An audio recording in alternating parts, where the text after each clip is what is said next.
Hello, everyone. Omni Sensei here with What If Tai Lung Was Reborn in Avatar as a Firebender, Part 2. If you enjoy this content, please smash the like button. If you haven't already, please subscribe to the channel. Don't forget to check out the original story linked in the description. I hope you enjoy listening to it. The golden rays of morning filtered through the windows of the Fire Nation High Command, casting a regal glow over the war room. Admiral Lung stood tall, arms crossed behind his back, overlooking a map of the world spread across the table. Yet his mind was far from topics at hand. His thoughts, as they often were these days, were with his son. In all the Fire Nation, perhaps in all the world, Admiral Lung felt he was the luckiest and proudest man alive. His son, Tai Lung, had turned out to be beyond exceptional, beyond anything the Fire Nation had ever seen. A prodigy among prodigies. At only 12 years old, Tai had defeated the Fire Lord, one of the strongest bending grandmasters in the entire nation. And it wasn't a desperate victory, nor was it hard-fought, it was one-sided. Flawless victory. Still, even pride had its limits, and Admiral Lung knew the dangers of keeping someone like Tai Lung too close to the political heart of the Fire Nation. The capital was full of ambitious and jealous eyes. So he had sent his son away, on a ship, under the pretense of a global journey to broaden his horizons and participate in the war effort. That much was true, but there was more to it. It would allow Tai to grow, to gain the respect and merit he deserved from every corner of the world, and more importantly, to avoid the internal strife that could have one day seen him killing his own countrymen or being turned into a pawn by lesser minds. To ensure Tai wouldn't face those challenges alone, Admiral Lung had appointed Han as vice captain and advisor, an experienced and loyal soldier and friend who had served alongside him and under him for many years. The Admiral trusted Han with his son's life, and he had instructed him to send regular reports about Tai Lung's condition, progress, and decisions. And the letters. The letters had painted a portrait that surpassed even the Admiral's lofty expectations. Between the letters from Tai himself, Han's careful updates, and the formal reports from Fire Nation outposts, the picture was clear. Tai Lung was carrying himself not only with power but also with dignity and honor. He punished lawbreakers among their ranks, spoke out against injustice even when it put him at odds with other officers, and never hesitated to help those in need, citizens and soldiers alike. Some on the Fire Lord's council scoffed at his conduct, calling it foolish idealism. But they were powerless to stop him. Because Tai Lung's actions upheld the honor of the Fire Nation, an ideal those same council members merely paid lip service to. Admiral Lung's gaze drifted across the room toward the Fire Lord, seated a short distance away at the council table. Even now, Admiral Lung could not look at him without remembering that disgraceful Agni Kai. Since that day, the Fire Lord had lost much of his former prestige. His long, signature hair, once a symbol of strength and lineage, had been shorn as tradition dictated for the loser of an Agni Kai. Now, 2 years later, his dark hair has barely reached his shoulders. The humiliation was permanent. Were it not for General Iroha's firm refusal to claim the throne, Ozai's rule of the Fire Nation would have shattered under the weight of that shame. Admiral Lung didn't gloat, but neither did he pity the man. He had brought it on himself. Admiral Lung turned back toward the map, thoughts of Tai rising once more. The reports of his son's achievements had grown in number and significance. Though Tai had yet to see the front lines, his name carried weight now.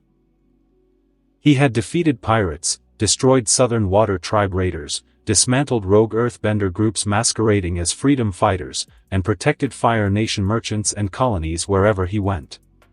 Wherever Tai Lung stepped, order followed. Peace was restored. Problems were solved.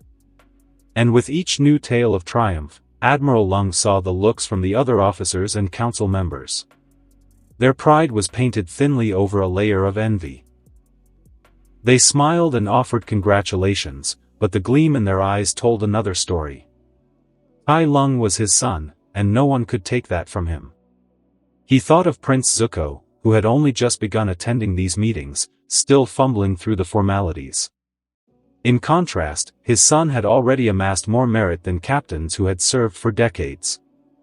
The difference was stark. And it was undeniable. Admiral Lung let a small smile cross his usually stoic features. Let them envy. Let the world watch. My son was coming, and greatness followed him like a shadow. As Admiral Lung was still savoring the thought of his son's soaring reputation, the heavy doors of the council chamber creaked open. A messenger stepped forward, his armor stained with dust from travel, his breathing quick but controlled. "My lords," he said, bowing low, "news from the Zaofu front." Admiral Lung straightened slightly. Zaofu? That was the latest major maneuver. 10,000 Fire Nation soldiers had been sent through the treacherous Zaofu mountain range in a bold attempt to reach and strike Omashu from an unexpected angle. The plan had been daring, even brilliant, on paper. But something in the messenger's tone made the admiral's stomach tighten. The young man continued. General Chen led the assault force into the mountains, but there he was ambushed by King Bumi and 3,000 earthbenders. The mountains themselves were turned against us. The tops collapsed, entire cliffs brought down upon our men. Nearly half the army were either killed outright. The remaining 5,000, many of them wounded, are now trapped. Encircled. King Bumi decided to take his time. He planned to slowly kill them off without risking his own forces. Gasps and murmurs filled the room. Faces hardened, jaws clenched. This was a staggering loss. Then, with a roar of flame, the fire curtain in front of the Fire Lord surged upward, roaring into the ceiling. His fury was palpable. "Speak," the Fire Lord ordered, voice razor-sharp. "There is more." The messenger bowed lower. "Yes, my lord." General Shainu believed King Bumi would not stop at that. He has requested reinforcements be sent to defend the coastal fortress. He believes Bumi will seize the opportunity and strike them once he eliminates General Chen. Nods of agreement came from several council members. Admiral Lung remained silent as he thought about it. It was a calculated, cautious move. Reinforce the fortress. Abandon the soldiers. A cost of war decision. Strategic. Cold. Expected. But the messenger's face twitched as he continued, and Admiral Lung felt a chill. Captain Tai Lung's ship arrived at the fortress during this time, the messenger said. General Shainu ordered him to assist in defending the fortress. He hesitated, then added, Captain Lung disagreed. There was a pause. Disagreed, someone murmured. The messenger swallowed. He refused the order, and attacked General Shainu. He imprisoned the general in a cell beneath the fortress. Silence fell. Complete and deafening. A captain attacking and imprisoning a general? Admiral Lung's brow furrowed, a flicker of disbelief crossing even his face. It was unprecedented. Never in the Fire Nation's long, disciplined history had such a thing occurred. The fire curtain exploded again, more violently this time, as several ministers stood in protest. Treason, one cried. Mutiny, said another. Outrage echoed across the room like thunder. But Admiral Lung raised a hand, his voice calm but cold as steel. Enough, he said. Continue. What happened next? The messenger blinked but obeyed. Captain Lung took 500 soldiers and led a mission into the mountains. He moved quickly, decisively. And he succeeded. He saved most of the trapped troops, striking hard at the enemy forces. In the process, hundreds of earthbenders were killed and Captain Tai Lung heavily injured King Bumi. He nearly killed him. A hush swept across the room once again. Eyes widened. Whispers started and died in the throats of generals and lords alike. Heavily injured King Bumi, one minister breathed. The messenger nodded. Yes. But during the battle, Captain Lung struck a deal. To secure safe withdrawal and ensure the lives of our soldiers, he agreed to spare King Bumi's life and promised the enemy that he will never participate in another attack against Omashu personally. The audience was stunned into silence. Admiral Lung himself felt a complicated mix of awe and disbelief. A promise made in battle? Sparing the legendary king? And in the face of impossible odds, he had saved thousands. After a moment of silence, General Iroh, who had been listening, spoke up with a warm yet commanding voice, "Is there anything else?" The messenger nodded. "Yes, General. Captain Lung is refusing to release General Shainu. He has requested the general be tried for treason." A third wave of silence slammed into the chamber. First, he struck a general. Then, he jailed him. Now, he wanted him tried. A captain doing all this? The audacity alone was unbelievable. But then, one by one, the council members recalled another memory, one not so long ago, of a 12-year-old boy humiliating the Fire Lord in Agni Kai, unshaken by status or consequence. Suddenly, none of it felt out of place. It was simply Tai Lung. It had been 2 years since the Agni Kai that shook the Fire Nation. 2 years since the Fire Lord, bearer of the crown and symbol of unmatched power and divine rights, had been brought to his knees by a boy no older than 12. A boy named Tai Lung. And now, that name echoed once more across the capital, spoken in awe, whispered in admiration, and shouted in celebration. This time, the boy had not only dueled a king but also defied a system. He had disobeyed direct orders, imprisoned a commanding general, and marched 500 men into a death trap. All to rescue thousands of soldiers who had been left to die in the Zaofu mountain range. And against all odds, he succeeded. Now, they called him more than a prodigy. They called him a war hero. An honorable soldier who placed his comrades above politics and position. A man who risked his life and future to save his brothers in arms. Letters poured into the capital, not from nobles or generals, but from mothers and fathers. From wives and sisters. From children who could still call their fathers by name because of what Tai Lung had done. Many of those letters found their way to Admiral Lung's household.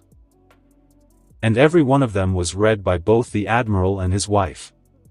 They filled the house with a quiet, overwhelming pride. A pride that had no room for vanity or arrogance. Their son was something else. Something rare. Something meant for greatness. And today, after 2 long years, he was coming home. At the docks, Admiral Lung stood tall and composed as always, his expression calm, but in his eyes, fire and joy danced together. Beside him, his wife barely hid her excitement. Her hands fidgeted at her sides, her eyes scanned the horizon, and her foot tapped with impatience. The moment she saw Tai Lung's ship arrive, her breath hitched. She was practically glowing. The vessel docked, and the gangplank lowered with a creak of wood and rope. And then, he appeared. Tai Lung. Taller now, his shoulders broader, his step steady with confidence and power. His presence had matured. His gaze sharper, posture refined, but still, he was unmistakably their son. He spotted them. A smile broke across his face. He moved to bow in greeting, but his mother rushed forward, arms already reaching. Admiral Lung wasn't far behind. "No bowing," his mother said as she wrapped him in a fierce hug, voice cracking with emotion. "We missed you so much." Tai Lung laughed softly, returning the embrace with both arms. "I missed you, too." With no ceremony, just smiles and soft words, the family of 3 returned to their home. The evening that followed was warm and easy. His mother took up most of the conversation, urging him to retell the stories he'd mentioned in his letters. What were the pirate raids really like? What did Kyoshi Island really look like? And what exactly did King Bumi say after being defeated? Tai Lung humored her questions with patience and respect, speaking modestly, letting her excitement carry the tone. And all the while, Admiral Lung sat quietly across from them with a cup of warm tea in hand. He said little. But his smile, subtle and proud, never left his face. His son had returned. And he was more than anything he had ever hoped he would be. The palace burned with tension and fury. A suffocating heat emanated not from the hearths or lanterns across the palace, but from the Fire Lord himself. His rage was silent, coiled and controlled. But within, it churned like magma. That insolent boy. It had been 2 years since the disgraceful Agni Kai, since a 12-year-old defeated him in front of nobles, guards, and the eyes of the nation. He had endured the humiliation then because he had no choice. Meanwhile, the boy had left the capital and wandered freely ever since, and the Fire Lord Ozai, could not touch him. Not without cause. Not without risking another devastating blow to his already fractured image. The loss had scarred his rule. Many officers, nobles, and even commoners whispered in secret that it should have been Iroh who ruled. That Ozai lacked the strength, the composure, and the honor. Thankfully, his brother was a fool, too loyal to a dead man's supposed will to stake his claim. But the boy, Tai Lung, the boy was different. Ozai had considered smearing the child's name, painting him as aimless, dishonorable and lacking duty. But wherever Tai Lung went, he improved the Fire Nation's standing. He solved conflicts, helped villages, rooted out corruption.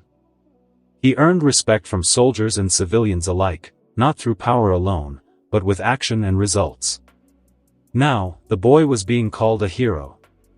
And worse, he had just committed mutiny, openly disobeying General Shinu, attacking him, and imprisoning him in his own fortress. It was an unforgivable breach of the chain of command. Yet instead of being condemned, Tai Lung was celebrated. He had led a daring rescue into the Zaofu range, saved thousands of soldiers, and even defeated the legendary earthbender King Bumi in battle. The council chamber now whispered about promoting him to general. To admiral. To anything. Ozai's fury flared at the thought. Promote him? That boy would become a permanent threat. A symbol of defiance to his rule. No. The Fire Lord's hands clenched. He would not tolerate adding another high-ranking officer to oppose his will, and one standing proudly with the people behind him. But what else can he do? Assassins? Useless. The boy had become a monster. A blue-flamed monster. He would not fall easily, if at all. Then, like a faint breeze breaking a heated silence, came an unexpected knock. His war minister entered the chamber with calm and confidence, his robes rustling against the polished floor. Beside him stood Princess Azula. She was asked by the minister to follow him to meet her father. Ozai's sharp eyes narrowed with interest. I may have a plan, the minister said. To restore your prestige, my lord, and ensure Admiral Lung's loyalty to the royal family. His words got the full attention of the Fire Lord. Even Azula looked at the minister with interest, curious about what he was going to say next. I believe having a union between Princess Azula and Tai Lung is a solution to the royal family trouble. The minister spoke with no reservations. Azula's face twisted in shock then anger. She spoke with a voice sharp with disbelief. Union. This is ridiculous. After everything he did to father, you want me to marry him? The war minister remained composed. Yes, princess. Tai Lung has shown himself to be bound by honor and virtue. If the two of you were united, the enmity between him and the royal family would dissolve. Your union would strengthen the throne, and your father's name would once again be held in reverence. Azula scowled. I don't need him. I've been training hard. One day, I will definitely defeat him. She raised her hand, and a flickering stream of blue fire erupted from her palm. I can create blue fire like him now. Once I master it fully, I'll move on to lightning. The minister nodded. There is no doubt of your greatness, princess. And that is why the two of you are well matched. When your time comes, who in this nation will be worthy of you? The only one who has unlocked blue fire aside from you, Tai Lung. He stepped closer. And imagine, the union of two such prodigies. It could birth a new generation the likes of which the Fire Nation has never seen. Azula's fire slowly died out. Her hand lowered.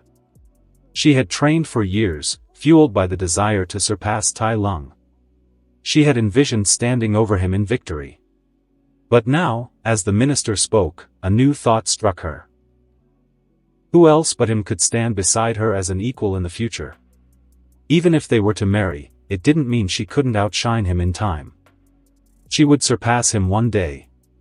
She would be the greatest firebender of this era. Her golden eyes turned toward her father. I will follow your orders, she said. What should I do?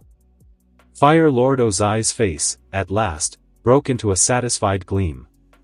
A glint of cruel amusement danced in his eyes. We will proceed, he said coldly. With the minister's suggestion. Back in the Lung household, Tai sat with his parents in the main room, a cup of freshly brewed tea warming his hands as he answered another question from his ever-curious mother. But just as he relaxed into the rhythm of home, his parents exchanged a glance, one that made room pause for a second. Admiral Lung set his cup down, his face as calm and composed as ever, while his mother leaned forward, an excited sparkle in her eyes. Tai Lung, she began, her tone strangely formal, there's something we've been meaning to talk to you about. He tilted his head, sensing the shift. Is something wrong? No, no, she said quickly, shaking her head. Quite the opposite. It's something new. Admiral Lung nodded. You've grown, son. Not just in strength or in the eyes of the public, but in age as well. You're 14 now. A young man. Tai Lung blinked, unsure where this was going. Okay.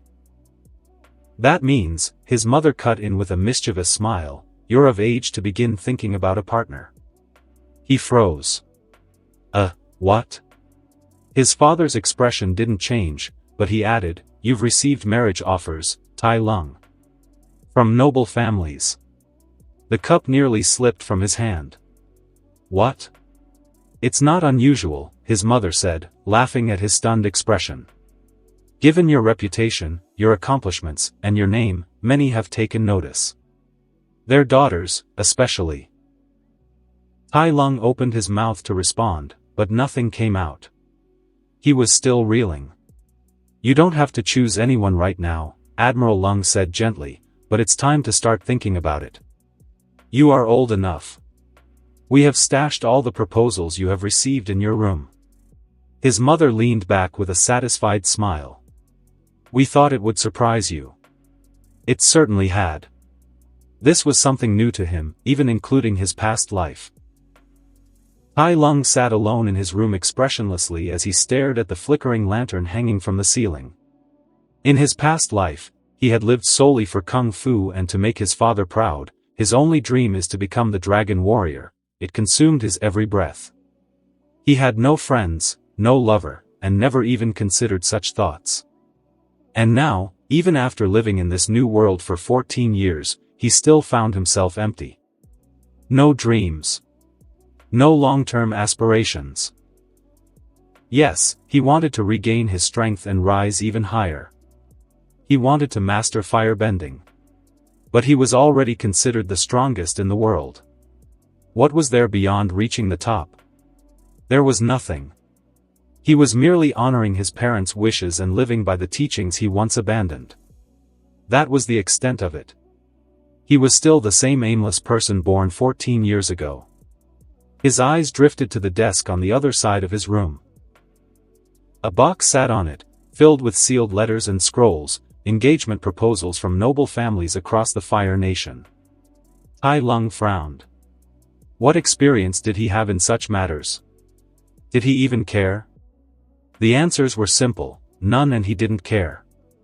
In this world, leaving behind teachings and students didn't count as a complete legacy, only lineage through blood did. In his nation's customs, his duty to his parents was to ensure their name lived on, that their bloodline continued through him. Sure, he can do that, but who was he supposed to choose? He didn't know most of these families. He didn't know their daughters and barely registered any of their sons. Tai Lung sighed heavily. This was going to be more difficult than expected. As he sat pondering, a servant knocked on the door. "Sir, you have visitors," the servant said with a respectful bow. Tai Lung rose to his feet, his curiosity piqued. Visitors? Perhaps Han, or someone else from his crew? He walked down the hall toward the guest area. As he stepped inside, he immediately spotted two familiar figures. Tai Li and Mai. Tai Li's eyes gleamed with excitement. She rushed forward, throwing her arms around him in a tight hug. "It's been so long. How could you not write to us?" Mai, standing a few steps behind her, spoke in her usual calm tone. "I didn't mind you not writing. But it's nice to see you back. And safe." Tai Lung blinked in surprise, not at Tai Li's hug, but at Mai's words. He looked at her curiously. "It seems you've grown while I was away." Tai Li laughed as Mai raised a brow. "I'm already regretting coming here." The trio settled into easy conversation. Well, mostly Tai Li talking about herself, Mai, and the academy and asking Tai Lung about his life and travels. Mai joined in with her deadpan commentary from time to time.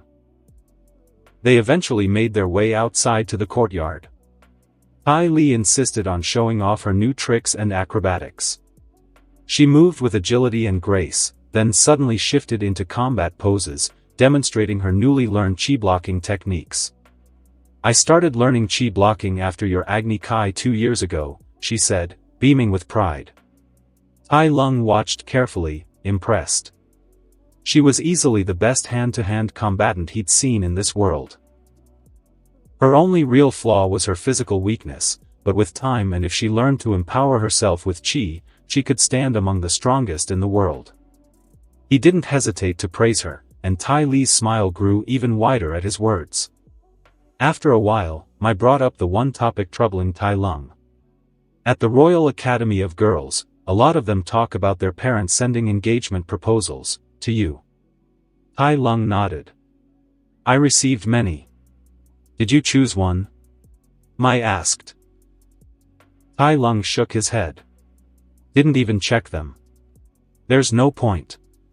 I don't know any of them and I barely register their names." He gave a casual shrug. "I barely know any girls in person anyway."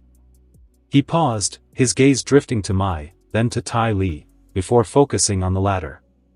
His expression turned thoughtful. Tai Li tilted her head. "Is something wrong? Are you engaged to anyone?" Tai Lung asked bluntly. "If not, then why don't we get engaged?" Both girls were stunned. Tai Li blushed furiously, her words stumbling out. "Why all of a sudden?" Tai Lung's tone remained calm and practical. "I'm supposed to choose someone. You're among the few I know. We get along. We share similar interests. Your family is good. You look good. You're the best choice I see." Tai Li's face was burning now. She opened her mouth but no words came out. Mai finally spoke with a curious tone. "What about me? Or Azula?" Tai Lung replied without hesitation. "Your personality and interests are completely different from mine. As for Azula, I haven't seen her in a long time, I have a bad history with her father, and last I checked she disliked me. Tai Li is undoubtedly the best choice I have." He looked at Tai Li. "So, what do you think?" Tai Li blinked rapidly. I need to think about it." "You can't just say something like that and expect an answer right away." "Not really," Tai Lung shrugged. "It's a simple yes or no. If you think it's worth a try, then you try. That's it." Tai Li was stunned by his bluntness. She closed her eyes, took a deep breath, then whispered, "Yes." Tai Lung gave a short nod. "I'll let my parents know," he said, then turned and walked off. My turn to Tai Li. "As carefree as you are, I never imagined your engagement proposal would happen like this. It feels wrong with how casual and blunt it was." Tai Li was still blushing furiously, staring off in the direction Tai had gone. She couldn't believe it. Her friend had just proposed to her, and she said yes. All of it happened out of nowhere. When Tai Lung abruptly announced his choice of engagement as Tai Li, and even more surprisingly added that he already asked her and she had agreed, it left both his parents stunned. His mother and father sat across from him in the sitting room, mouths slightly open, processing the news. "That was unusually fast," his mother said slowly, exchanging a look with Admiral Lung. "You've only just returned, and you're already selecting one." Tai Lung nodded with his usual calm demeanor before leaving. Admiral Lung crossed his arms, his eyes narrowing. What do you think made him think she was the one? His selection was rather fast, too fast. He basically proposed to the first girl he saw. Selecting a partner is not like buying the first cabbage you see. Maybe I should talk to him and make sure he understands what he is committing himself to. Tai Lung's mother laughed and said, "I am not surprised it was her. He knew her the longest after all. That girl used to come here all the time when they were kids. Tai even turned her into a training junkie. Had her doing drills, flipping through the garden and some other things they called training." Admiral Lung blinked, clearly caught off guard. He did what? It was his first time hearing about that. Well, his wife continued with a nod of approval, it's good he's taking responsibility for that. If anyone was going to marry the girl, it may as well be the boy who put her on this path. Admiral Lung looked at her, clearly unsure what to say, and just sighed. Right, of course. Despite his initial surprise, Admiral Lung wasted no time in making the engagement official. Within the day, he arranged for a formal visit to Tai Li's family home. It was during this visit that Tai Lung discovered something entirely new and utterly bewildering about his new fiancée. Tai Li was one of 7 identical sisters.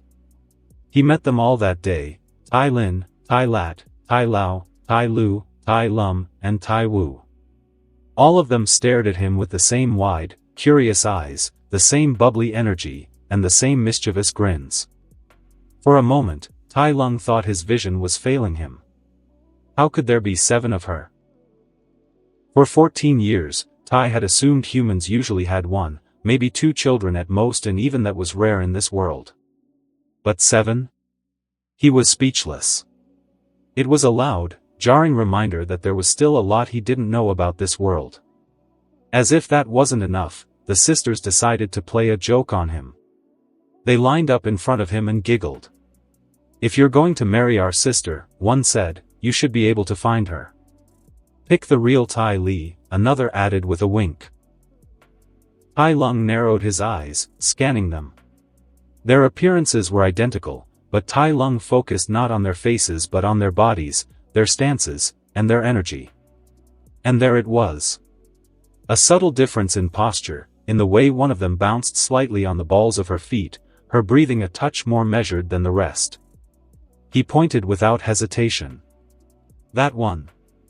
The girls blinked. Tai Li stepped forward, a wide smile blooming across her face. "You got it." The sisters regrouped and shuffled places. Again. They repeated the game 3, 4, or 5 times, and each time, Tai Lung found her effortlessly. The others eventually gave up, laughing in defeat. Tai Li's joy was evident, genuine and uncontainable. Her eyes sparkled as she looked at him, clearly moved by how easily he had distinguished her from the others. She wasn't just another face in a matching set to him. And that meant more to her than Tai Lung knew. In the wide courtyards of the Royal Academy for Girls, Princess Azula walked with her usual confident stride. Her eyes scanned the open space until they landed on her 2 closest companions, Mai and Tai Li, sitting under the shade of a cherry blossom tree. From afar, Azula could already tell something was unusual. Tai Li was wearing the widest smile Azula had ever seen on her. She was practically glowing, chatting with more energy than usual with Mai, who, for her part, looked both amused and faintly exasperated. Intrigued, Azula approached. "What did I miss that made you extra happy today?" she asked as she came to a stop beside them. Tai Li finally noticed her and gasped with delight. "Azula," she chirped, reaching out and grabbing the princess's hands excitedly. Mai glanced over and said, deadpan, "You won't believe it." Azula raised a brow, curiosity piqued. "Try me."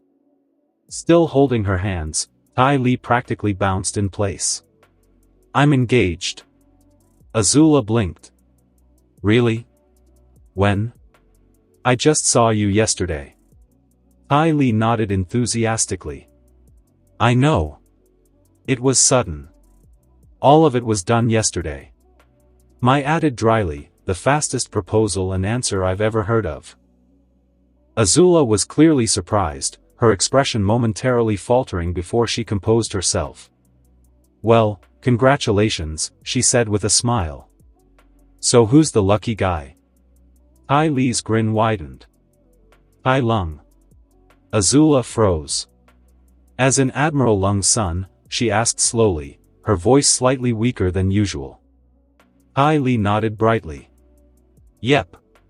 Azula was beyond shocked. Her mind reeled. "How?" Tai Li began to explain, still caught in the high of the memory. "Yesterday, Mai and I went to visit him. You know, he was away for 2 years. And then, out of nowhere, he proposed. Just like that. I said yes, and by evening, Admiral Lung came to my house and everything was made official." She giggled. "Tai Lung is my fiancé now." Azula gave a small nod. "So that's why you're happy?" Tai Li shook her head. "Not exactly." She leaned closer, eyes sparkling. "Last night, my sisters and I decided to play a little joke on him, since we're 7 identical sisters. We lined up and asked him to pick me out." Azula blinked, she knew how impossible it was to find Tai Li among her sisters. Tai Li went on, dreamy-eyed. "He got it right away. Every single time. He had no doubt as he signaled me out. Even my parents can't tell us apart, but Tai Lung could. Like it was nothing. It was. I don't know. It just made me feel so special." Azula forced a smile, keeping her face perfectly composed. To both Mai and Tai Li, her reaction was understandable. Anyone would be surprised at such a sudden engagement. It was sudden, after all, and not to mention the bad history between her family and Tai Lung. But what they didn't know was that Azula had plans. She had been planning to approach Tai Lung later today. Not out of affection, Azula didn't waste her time on that, but because of what the minister had said, Tai Lung was the ideal candidate. The son of an admiral, a prodigy in his own right, and one of, if not the, strongest benders in this era. She was the princess and she deserved only the best of everything, including her future partner. And her father's orders had only made her more determined. And now, he was engaged. To Tai Li. Azula listened as Mai and Tai Li chatted on about the engagement and how Tai Lung had apparently always viewed Tai Li as the right choice. Every word stung. Every laugh Tai Li gave felt like a slap.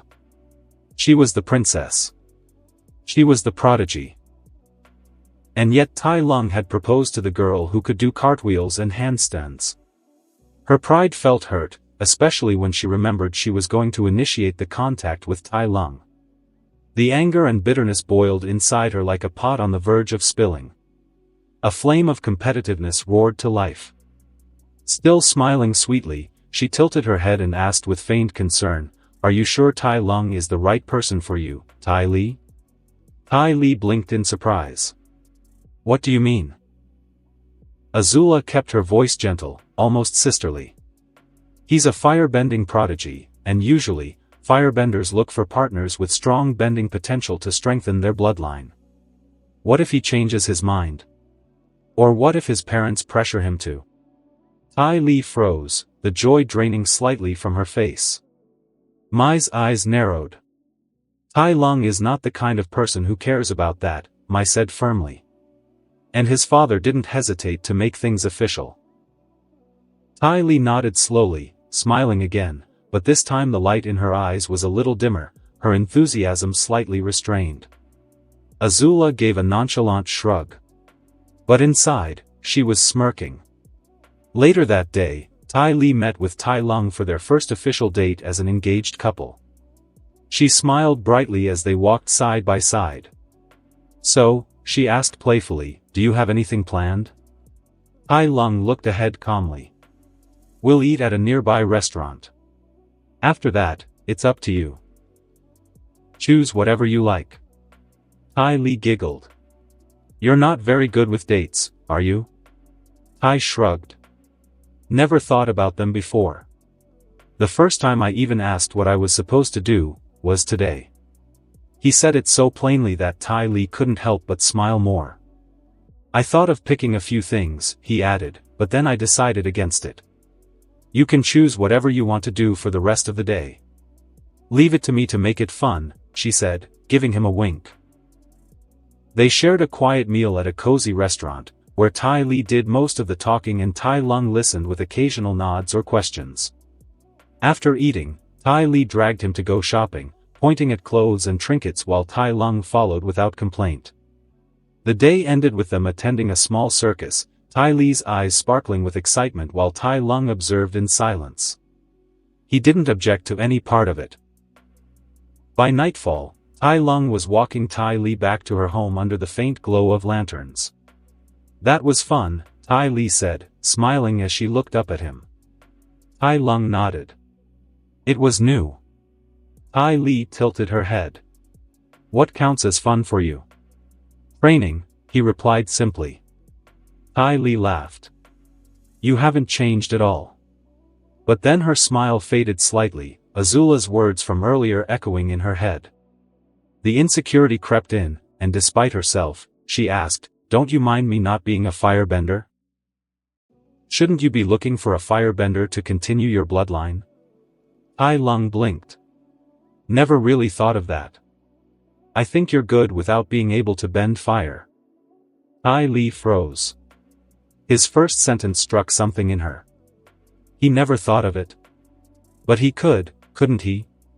What if he changed his mind? Tai Lung noticed the change in her demeanor. What's wrong? Her gaze dropped.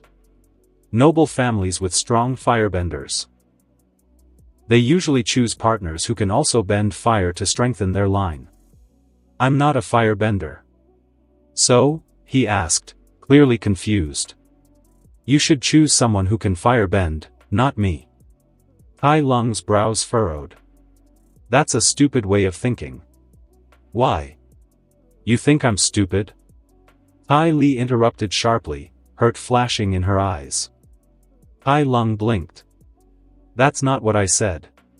But Tai Li turned and ran, disappearing into the night before he could say anything else. He stood there, dumbfounded. What was that? Did I say something wrong? He thought.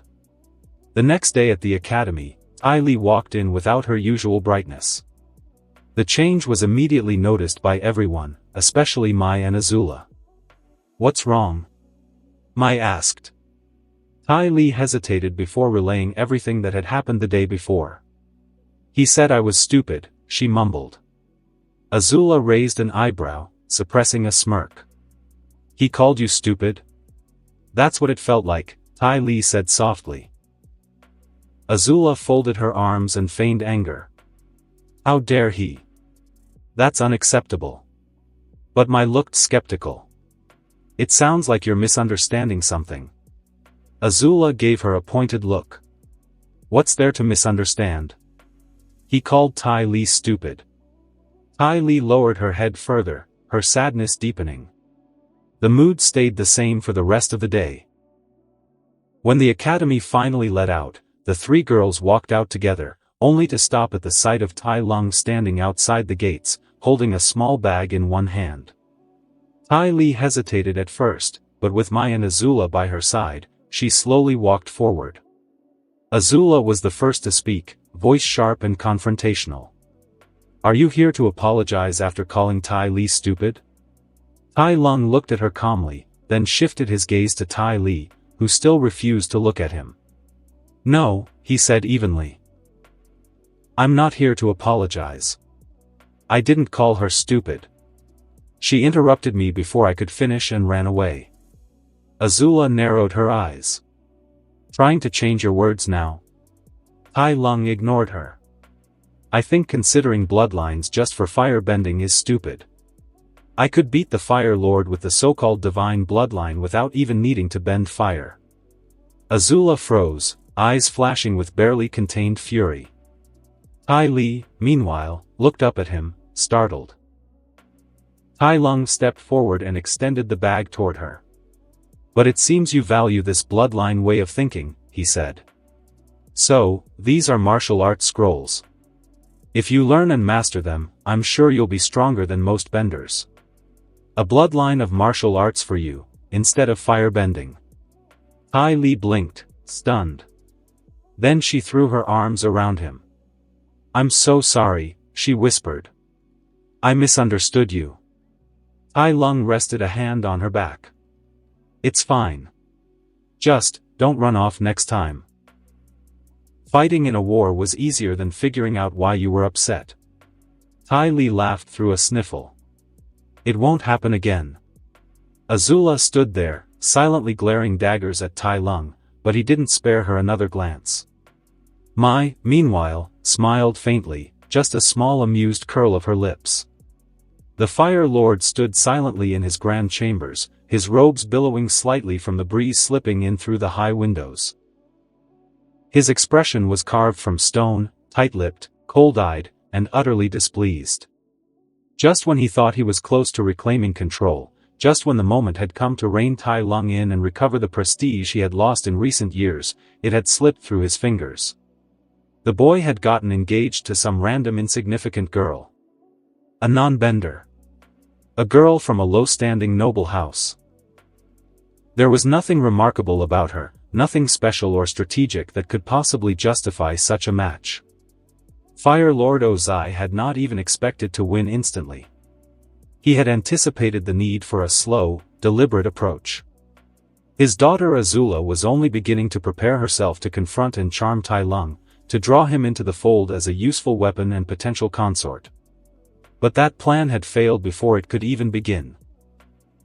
The boy's decision, this engagement, was foolish in Ozai's eyes.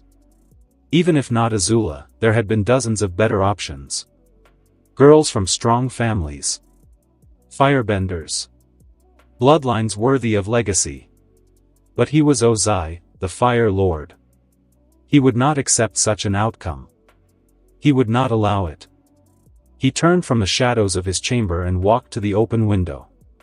With calm movements, he tied a letter to the leg of a waiting messenger hawk. His fingers were calm, but his eyes burned with resolve. He released the hawk into the sky, watching it disappear into the clouds. One way or another, things would go his way. Meanwhile, in the home of Admiral Lung, Tai Lung's parents sat quietly in their parlor. The room was warm with afternoon light, but the mood was mixed. The Admiral's wife let out a long sigh. She looked weary. "It's not that bad," Admiral Lung said gently, still smiling. She turned her eyes toward him, unimpressed. "What kind of date is that supposed to be?" "He's training his fiancée in martial arts instead of taking her out to relax and enjoy themselves." The Admiral chuckled lightly. "They seem to be having fun. And you were the one calling them training junkies last week." "I know," she said, shaking her head. "But I can't help feeling sorry for her. Tai Li's a sweet girl, and now she's spending her days sweating in the courtyard because of our son." In the courtyard, the air was filled with the sound of swift movements, light footsteps, and the occasional burst of laughter. Tai Li moved like a whirlwind, striking with all the precision and speed she could muster. But Tai Lung was like a wall of wind, never quite in reach, always dodging with uncanny ease. Finally, breathless and panting, Tai Li dropped to the ground, arms flopping behind her. "You're way too strong and fast," she said with a tired laugh. Tai Lung sat beside her, his breathing barely elevated. "I train a lot." Tai Li turned to look at him, her cheeks flushed pink. For a moment, she hesitated, then said softly, Tai, would you like to try kissing?" Tai Lung looked at her, noting the blush in her face. In his past life, kisses were not a common expression. It was something he'd never seen, as animals of all species ignored it, or maybe never thought of it. Most species' lips didn't help in that aspect anyway. Yet, here in this life, it seemed to hold more meaning. After a pause, he gave a small nod. Tai Li closed her eyes and leaned in, her face burning red. Tai Lung stared at her a moment longer, then moved forward and gently pressed his lips to hers. The kiss lasted only a few seconds, soft and warm. When they pulled apart, Tai Li looked like she might explode from embarrassment, completely crimson. Tai Lung, meanwhile, was deep in thought. He considered the sensation not unpleasant. His judgment, not bad. He looked at Tai Li and smiled. That was all it took. With a squeak, Tai Li leapt to her feet and bolted away, hands covering her face. Tai Lung blinked in confusion, left alone once more.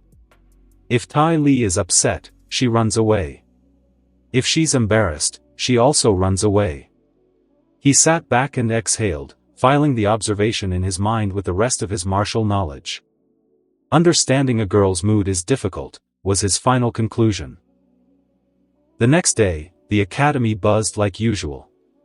The trio of Azula, Mai, and Tai Li were sitting together on the grass during their break. Tai Li beamed as she shared every detail of the previous day's training and what followed. Her cheeks were still pink as she recounted how Tai Lung had agreed to kiss her, how gentle he had been, and how serious his eyes looked when he smiled. Mai listened with her usual distant expression, her mind elsewhere.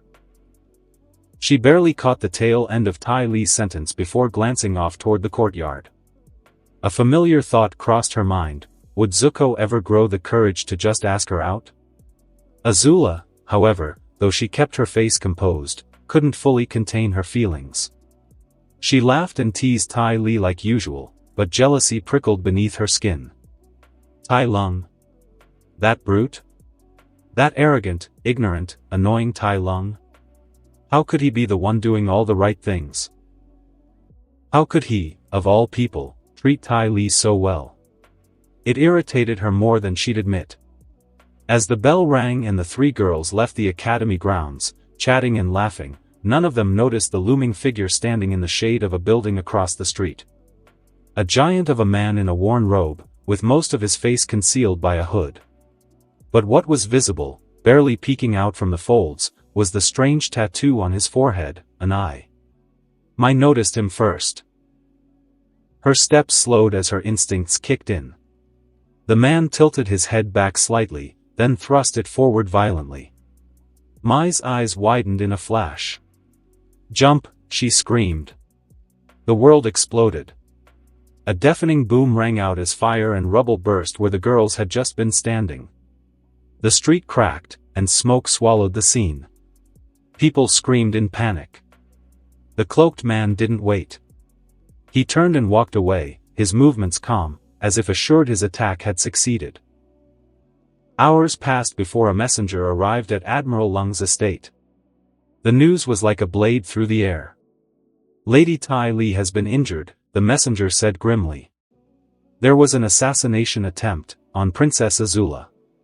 The princess and her two friends were hurt. Admiral Lung's face darkened.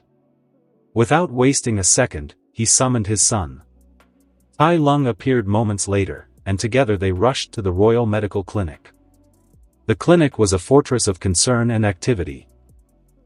Royal guards stood at every corner.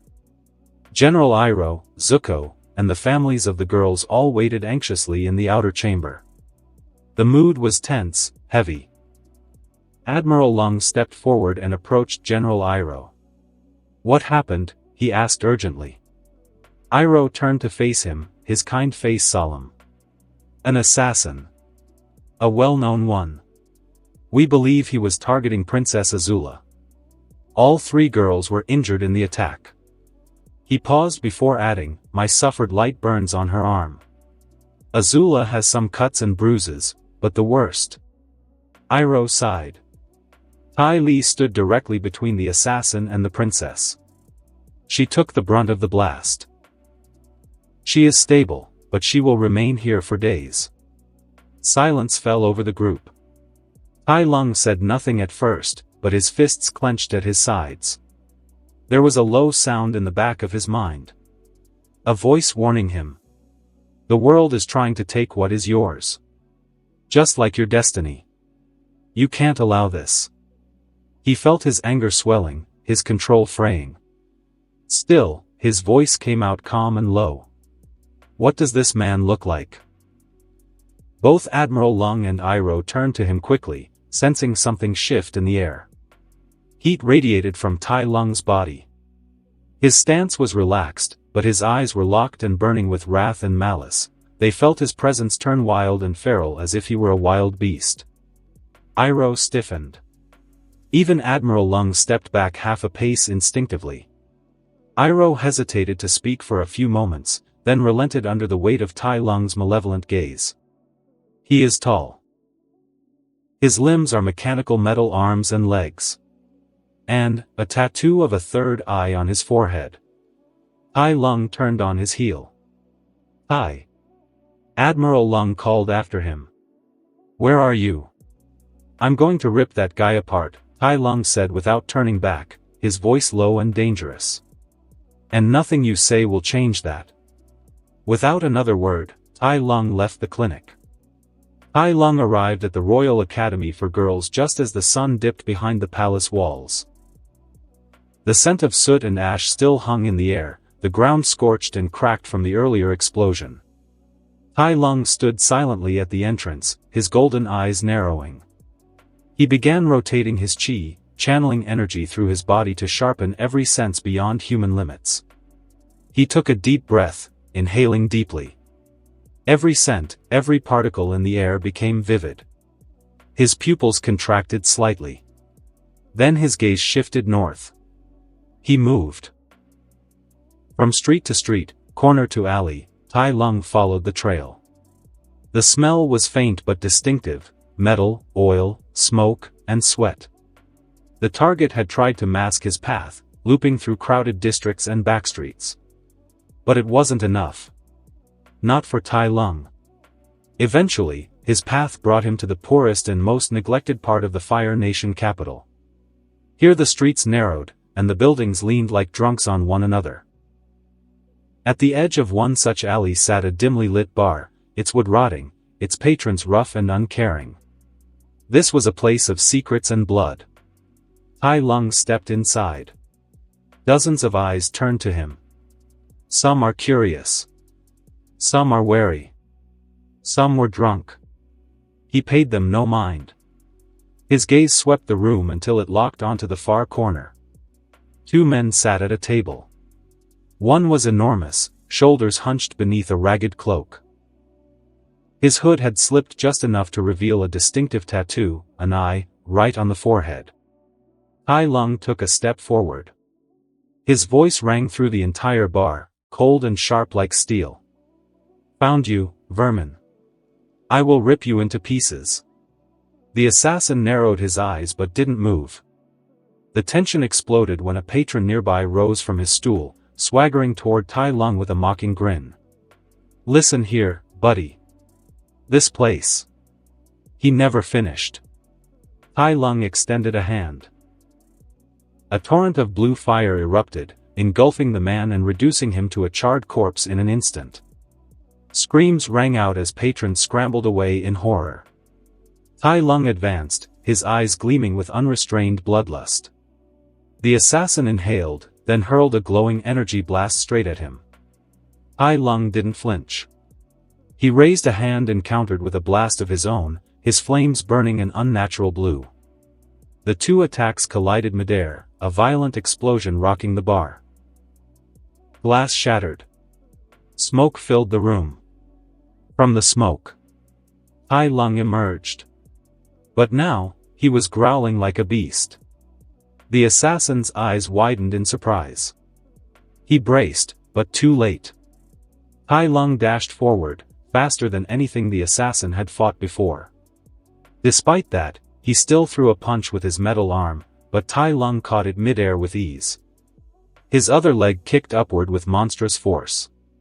The assassin flew back, crashing into the wall with a crack. In Tai Lung's hand was the man's metal arm, torn clean from his body. Tai Lung crushed it in his fist, metal warping and falling in pieces to the ground. Then his gaze shifted to the other man at the table, the one who had been sitting with the assassin.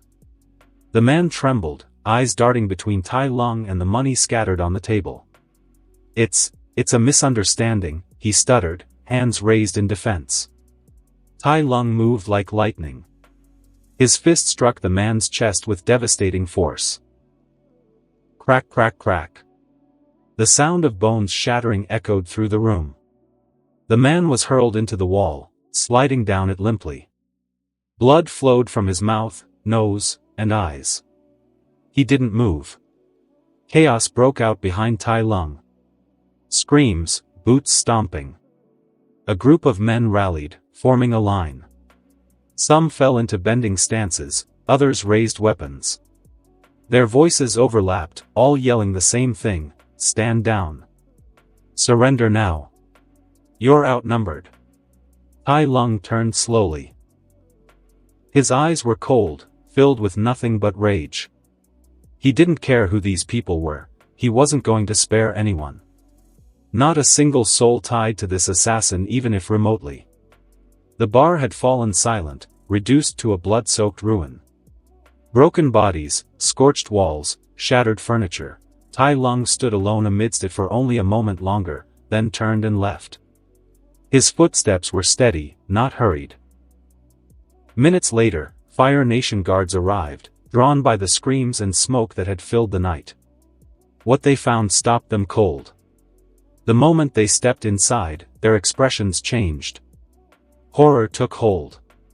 One guard, upon seeing the state of the corpses, clutched his stomach and vomited on the spot.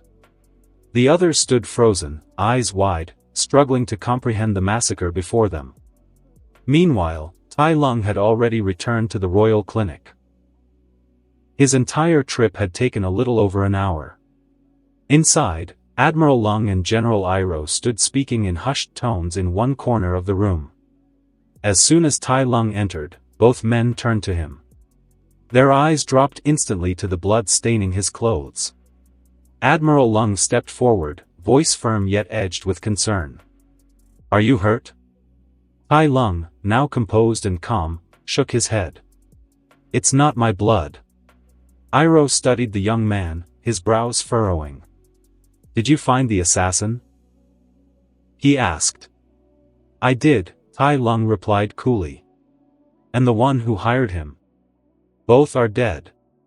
A deep, weary sorrow passed over Iroh's face. He had hoped the boy would show restraint. He didn't want to see another young soul devoured by hate, anger, and vengeance. Admiral Lung, however, crossed his arms, his tone sharp with disapproval. "You should have arrested them. There should have been a trial." Tai Lung's gaze turned cold. "A trial would have saved them from a painful fate I wanted them to have."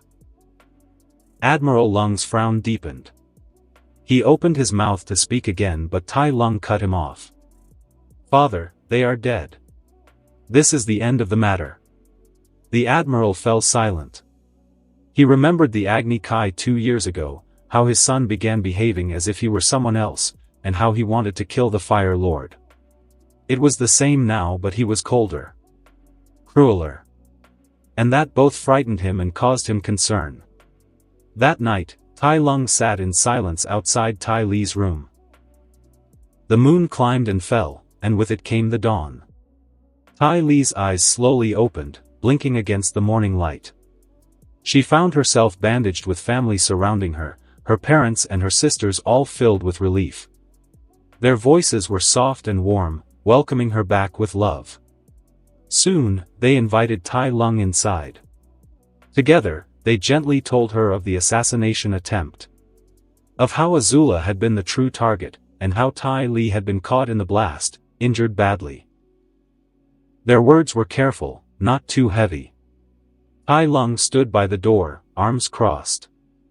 "The assassin and his employer are both dealt with," he said simply, his tone steady and without detail. His words brought a wave of relief to Tai Li's heart. Her body was weak, but her spirit lifted slightly. The danger was over, and in her mind, justice had been done. The attacker was caught. That was enough.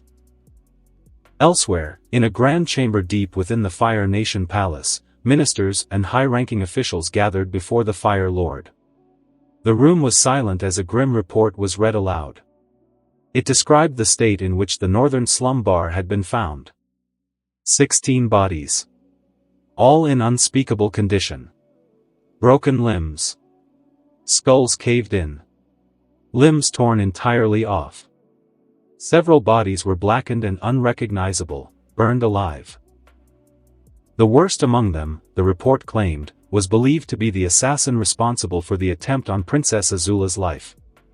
His body was mutilated, limbs ripped apart, and his head severed as if he was attacked by a wild, ferocious beast. Another man was found in the same condition, identified as the assassin's employer. The ministers, seasoned veterans of war, paled as the words reached their ears. Some shifted uncomfortably in their seats, others looked disgusted. They had seen and heard of deaths before, but not like this. As for the employer, he had been identified as an ex-member of Azula's royal guard. Everyone believed he wanted revenge against the princess for some past grievance. No one thought too deeply into it, not after the unbelievable gory scene they found.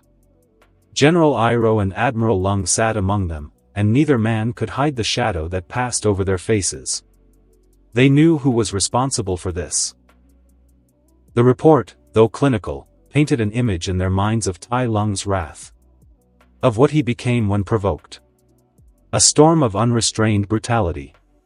And above them, seated on his throne, the Fire Lord listened in silence. His face was hard to read, but his eyes darkened. This was not the news he had expected.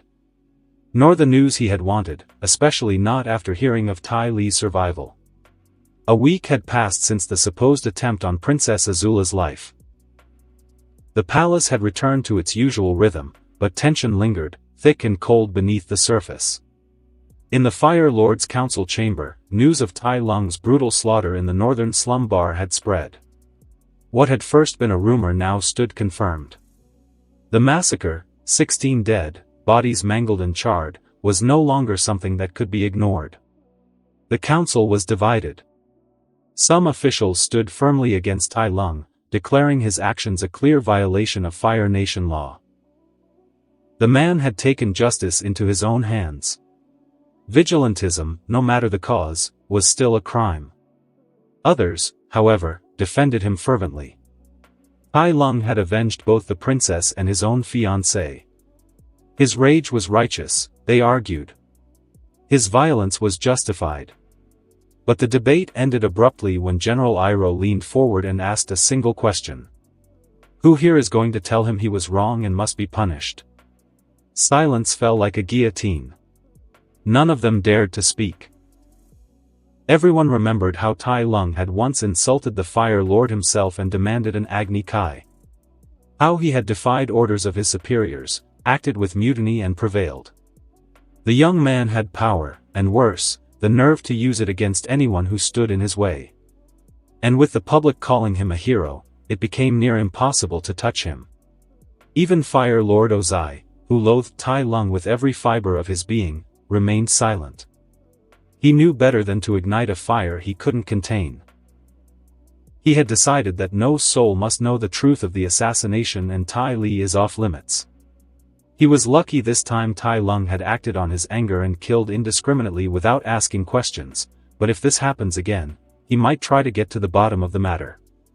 In the end, the council came to a quiet, collective decision. Tai Lung was absurdly powerful and dangerously bold. No one wanted to find out what would happen if he felt accused again. As for Tai Lung, he didn't know anything about the council, nor did he care to know. He spent his days training and his evenings at the royal clinic, visiting Tai Li. Her recovery had been quick, thanks to expert care and her natural vitality.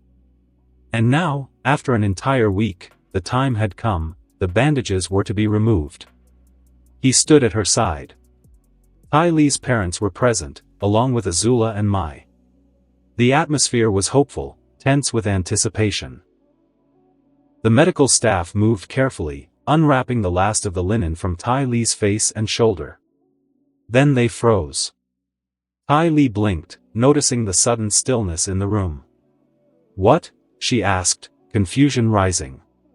"What's wrong?" No one answered. Fear took root in her chest. "Give me a mirror," she whispered, dread blooming in her eyes. Her mother, hands shaking and eyes brimming with tears, reached into her bag and handed her a small mirror. Tai Li looked. The reflection stared back. A long, jagged scar stretched from her right cheek down across her jawline, curling down her neck and disappearing beneath her robe. It was raw, pink, and deep. Her hands trembled. Then she screamed. The mirror hit the floor, shattering into pieces. Tai Li buried her face in her mother's arms and wept uncontrollably. Her mother held her tightly, rocking her gently, crying with her. Azula, Mai, and Tai Lung left the room without a word. Out in the hallway, Azula's voice broke the silence. "I knew the injuries might leave traces," she said, her voice low, "but I never expected it to be that bad, to disfigure her." Mai, for once, looked visibly upset. Her arms crossed tightly, she shook her head. She didn't deserve this. Tai Lung said nothing. His eyes stared ahead, his expression unreadable. In truth, he didn't think the wound was that horrific. Yes, it scarred her face and was visible due to the lack of fur, but to him, it didn't change her that much. Still, he chose silence. He knew better than to voice that thought after seeing everyone's reaction. Some time later, Tai Li's parents emerged from the room. Her mother's eyes were red, cheeks soaked in tears. Her father looked drained, his face pale and empty. Tai Lung approached them quietly. "May I go in?" he asked. They looked at him, worry and fear in their eyes. Her father opened his mouth to object, then sighed and gave a slow nod. Her mother hesitated. "Please, she's been through a lot," she said softly. But her husband placed a hand on her arm and nudged her gently to move aside. Tai Lung walked past them, silent. Inwardly, he wondered, what did they think I was going to do to her? He pushed the thought aside as he entered Tai Li's room. Outside, Azula stood still, her arms crossed as a war brewed in her mind. Guilt gnawed at her, this was her fault. And yet, something selfish within her stirred. Tai Lung won't accept Tai Li with a face like that. That selfish thought battled with her self-disgust. Mai said nothing. Her hands clenched tightly. And silently, she prayed to Agni that Tai Lung wouldn't hurt her more. Tai Lung stepped quietly into the room. The light from the window stretched long across the floor, catching the fractured reflection of the mirror Tai Li had thrown. She sat on the bed, her knees drawn up, her face buried in her hands, her shoulders trembling with each sob. He closed the door behind him and spoke gently, his voice more subdued than usual. "How are you doing, Tai Li?" At the sound of his voice, Tai Li turned her head away from him, covering her face as if to shield it from his eyes. Her voice broke as she spoke. "My face is ruined," she whispered. "I look like a monster." "You don't," Tai Lung said without hesitation. "Your face is fine." Tai Li gave a hollow, bitter laugh, the sound muffled by her hands. "I don't need you to try and make me feel better," she muttered. "I saw it. No one will blame you if you want to call the engagement off." "I'm not calling anything off," I see no reason to do that, Tai Lung said firmly. She lowered her head more, hands still covering her face. Just stop, she said. Tell me what you really think of my face. Tai Lung hesitated. The silence lingered too long for her. You can't say it, Tai Li whispered, her voice trembling. I'm disgusting now.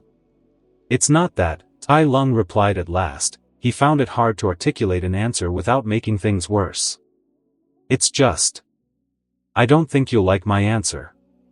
That only made her look away further, her whole body folding in on itself. Tai Lung sighed. Fine. I think you and everyone else are overreacting. It's just a scar, not a big deal. Tai Li looked up at him for the first time since he entered. Her eyes were wide with disbelief, then narrowed with anger. Just a scar, she snapped. My face is ruined. I knew you wouldn't like my answer, Tai Lung said, his tone unchanging. I don't think your face is ruined. The scar's not that bad. And if anything, it's proof of your strength that you survived. I truly don't understand what the big deal is about this. It's not like you lost a limb. Tai Li stared at him. A war of emotions swirled in her eyes, anger, confusion, and something close to relief. She didn't know how to feel. Should she be angry that Tai Lung seemed to care so little about her face? Or relieved that he genuinely didn't see her as disfigured and disgusting now? For a fleeting moment, she wondered if he was lying to make her feel better, but looking at him, at his calm, steady face, she could tell he was completely serious. Her breathing slowed. Some of the tension in her shoulders eased. You really don't hate how I look now? She asked softly. I don't, Tai Lung replied. I think it's fine. Besides, it's not like I proposed this engagement because your face had no scars. His voice took on a more irritated edge. And your parents and everyone else have been giving me strange looks the entire time, even though I didn't do or say anything. Seriously, it is just a scar. You all care way too much about skin condition. Tai Li blinked at him. He looked more annoyed at being judged than concerned about the wound on her face. And somehow, that was the most comforting thing of all. She laughed a soft, sudden and genuine laugh.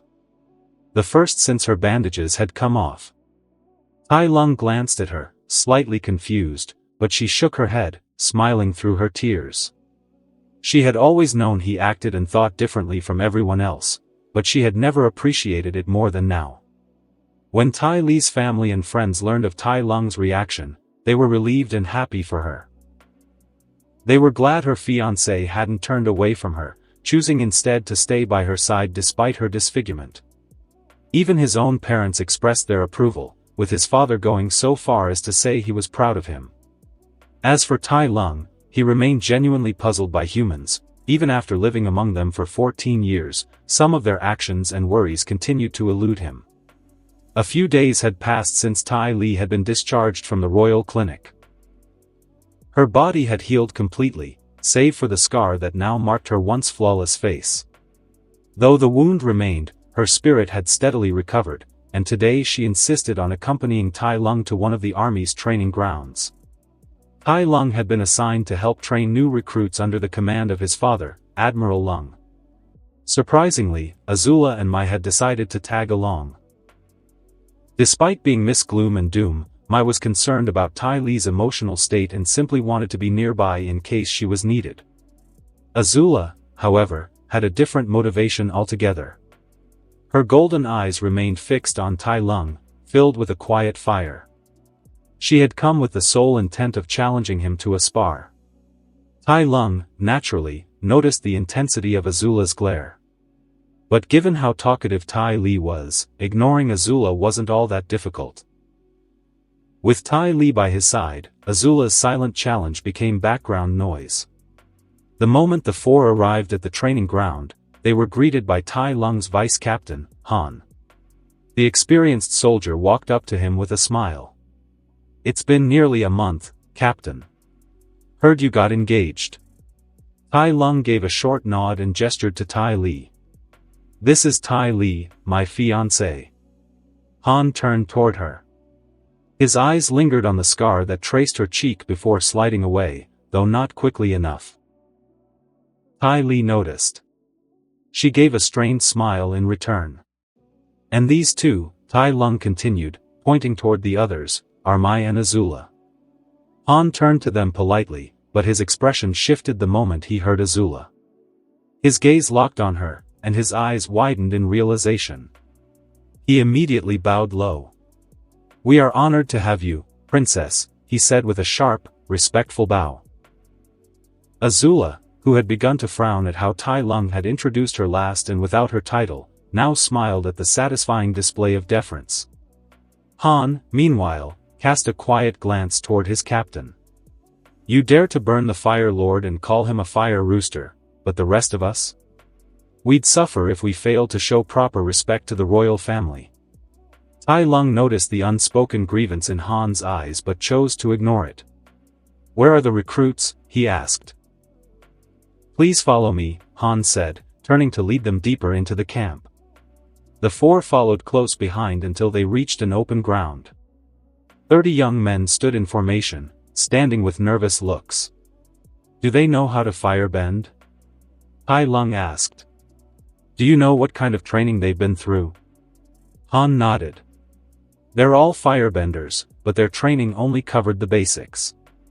They haven't been taught any military tactics or advanced techniques. Tai Lung nodded, absorbing the information, but before he could speak further, Azula stepped forward. I think we should show the recruits what level they should aspire to, she said coolly. Tai Lung turned his gaze to her, but Han was the first to respond, speaking with an edge of formality. You are wise beyond your years, Your Highness, he said. Azula smiled. A spar between me and Tai Lung. We'll just throw fire at each other, nothing else. Han visibly hesitated. We can't have you do that, Princess. I can spar with Captain Lung, if needed, he said weakly. The truth was, Han didn't want the princess to be humiliated by Tai Lung. The idea of the nation's princess being overwhelmed in front of new recruits was not something he could risk. This was not an Agni Kai, he had to prevent the spar or the blame would fall on his shoulders. Azula narrowed her eyes. Do you think this princess doesn't know how to spar? Of course not, Princess. Han faltered, then added with clear discomfort, it's just that sparring against the captain. It's fine, Tai Lung cut him off casually. And you didn't need to make excuses. You could have said that before we got here. I knew you were up to something since you were glaring at me more than usual. Azula's eye twitched, while Tai Li stifled a laugh. Mai, who rarely smiled, actually did. At once, the gathered soldiers moved, giving the two fighters ample space to spar.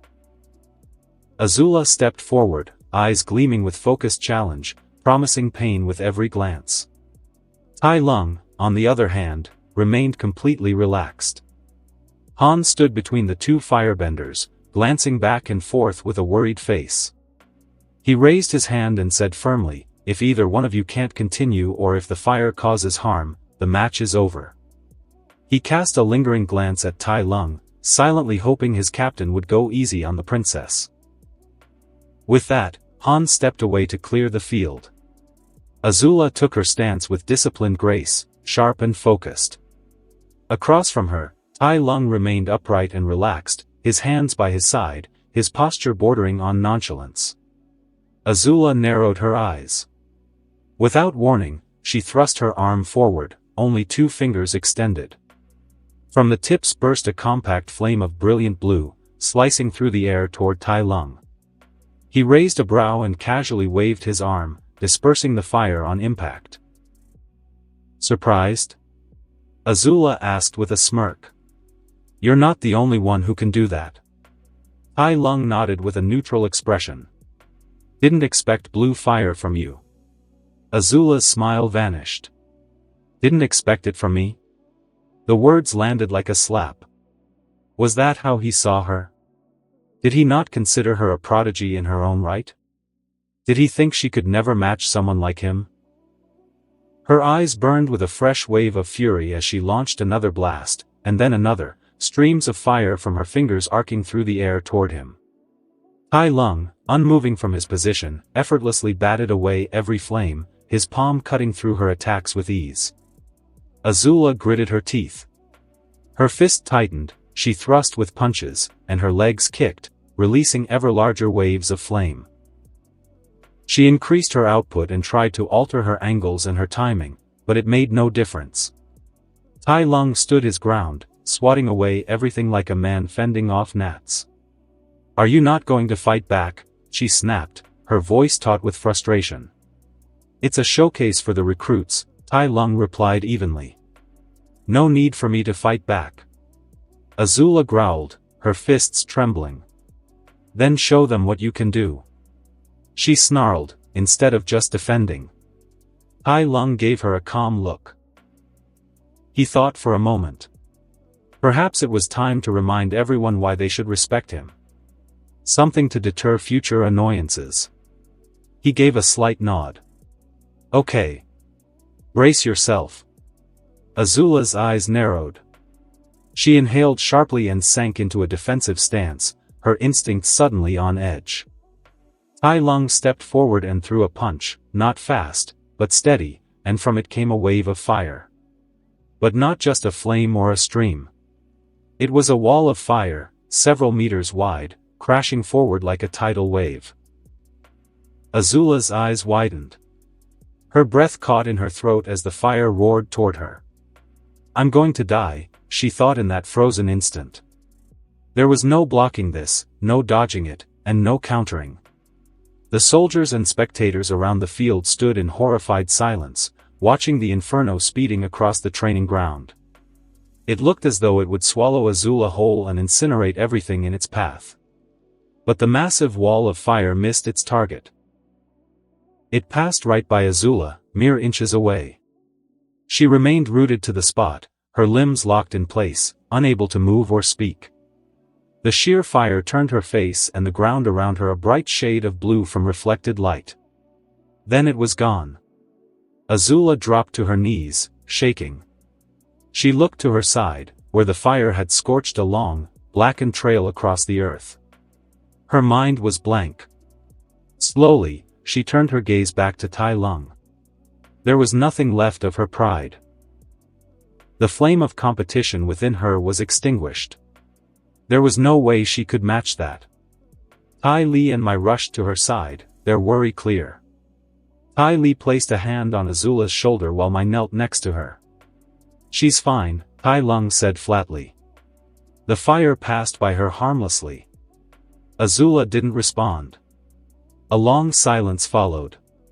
Then, slowly, Azula rose to her feet. Her eyes didn't meet anyone else's. "I'm going back to the palace," she said. "I'm tired." She turned and began walking away, her steps unsteady.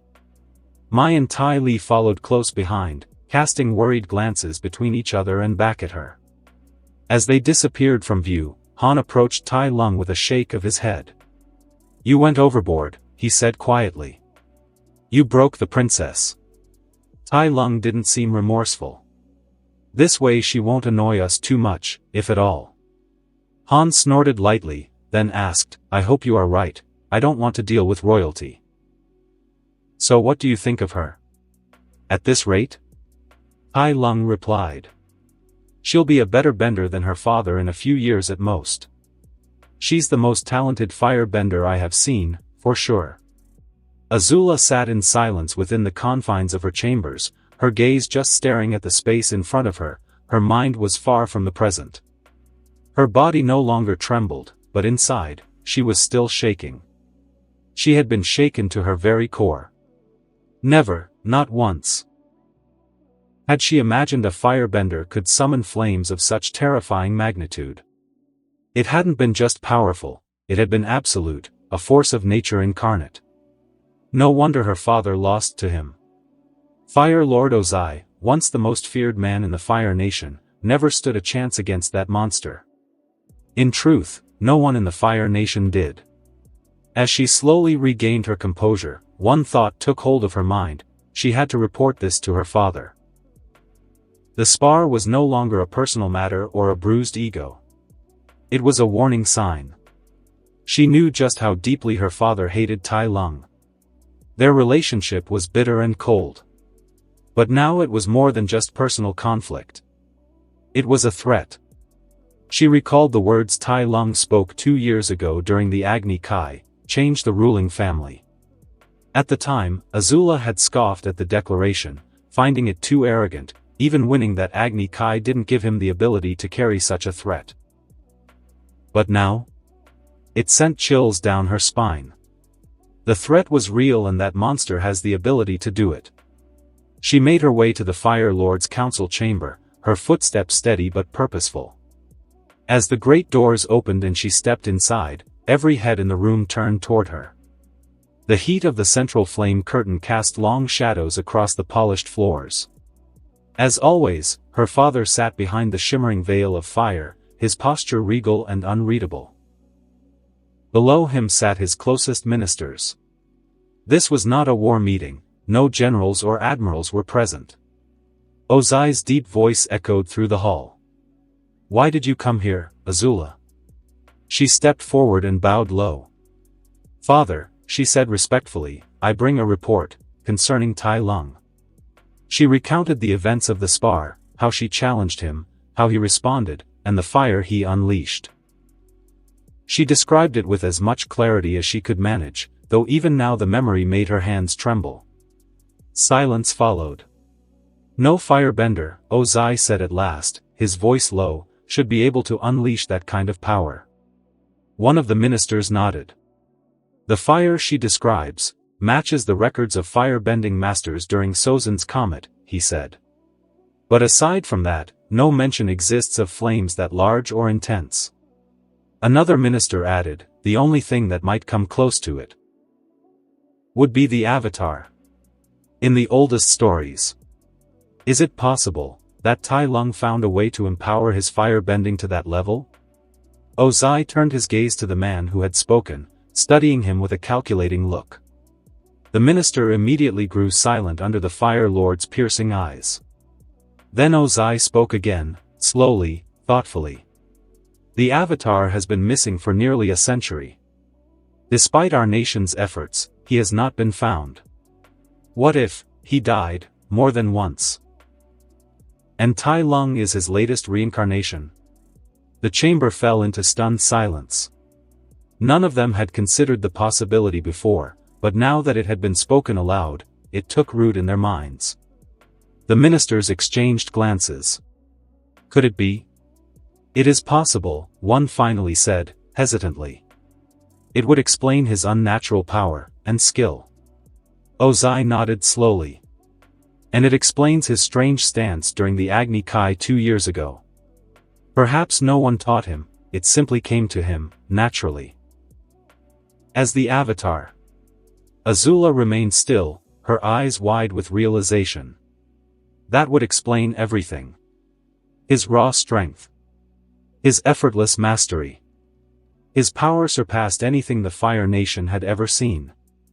How else could someone like Tai Lung even exist? She turned to her father, her voice low but urgent. "If he is the Avatar, what should we do?"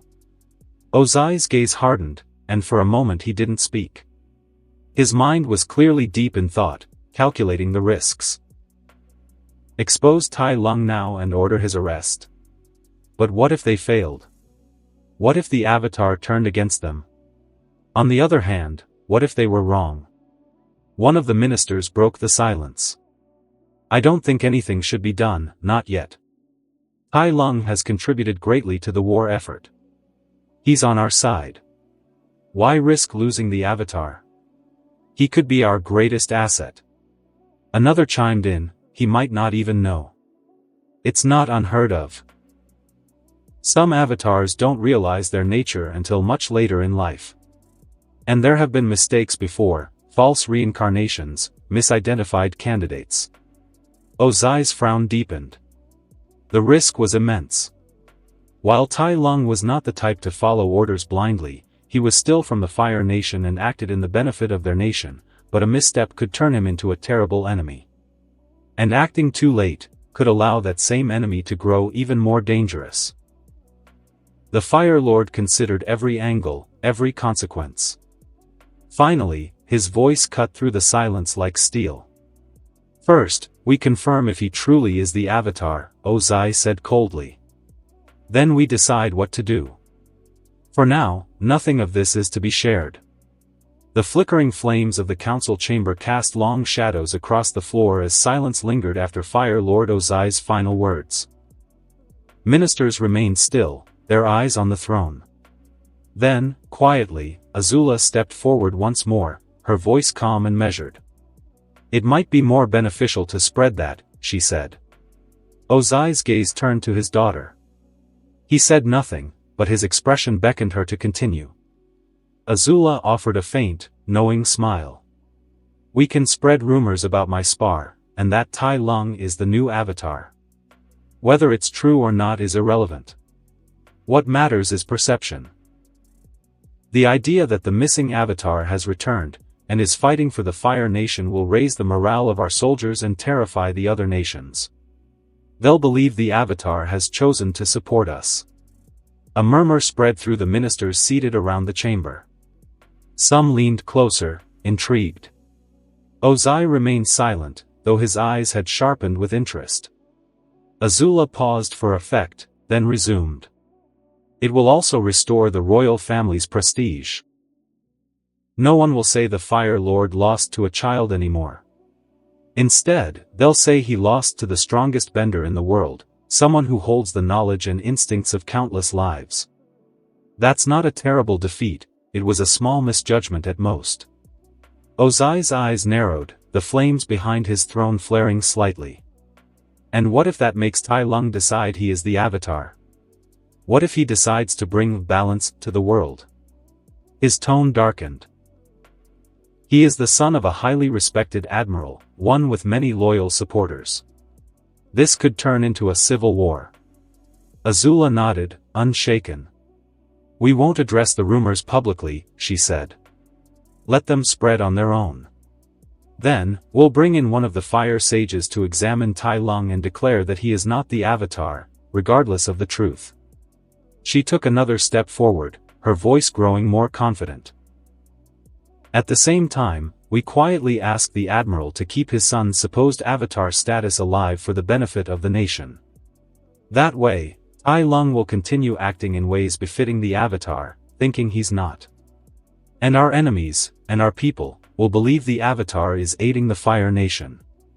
We won't need to worry about them as the father and son follow a strict code of honor and morals." A few of the ministers exchanged impressed glances.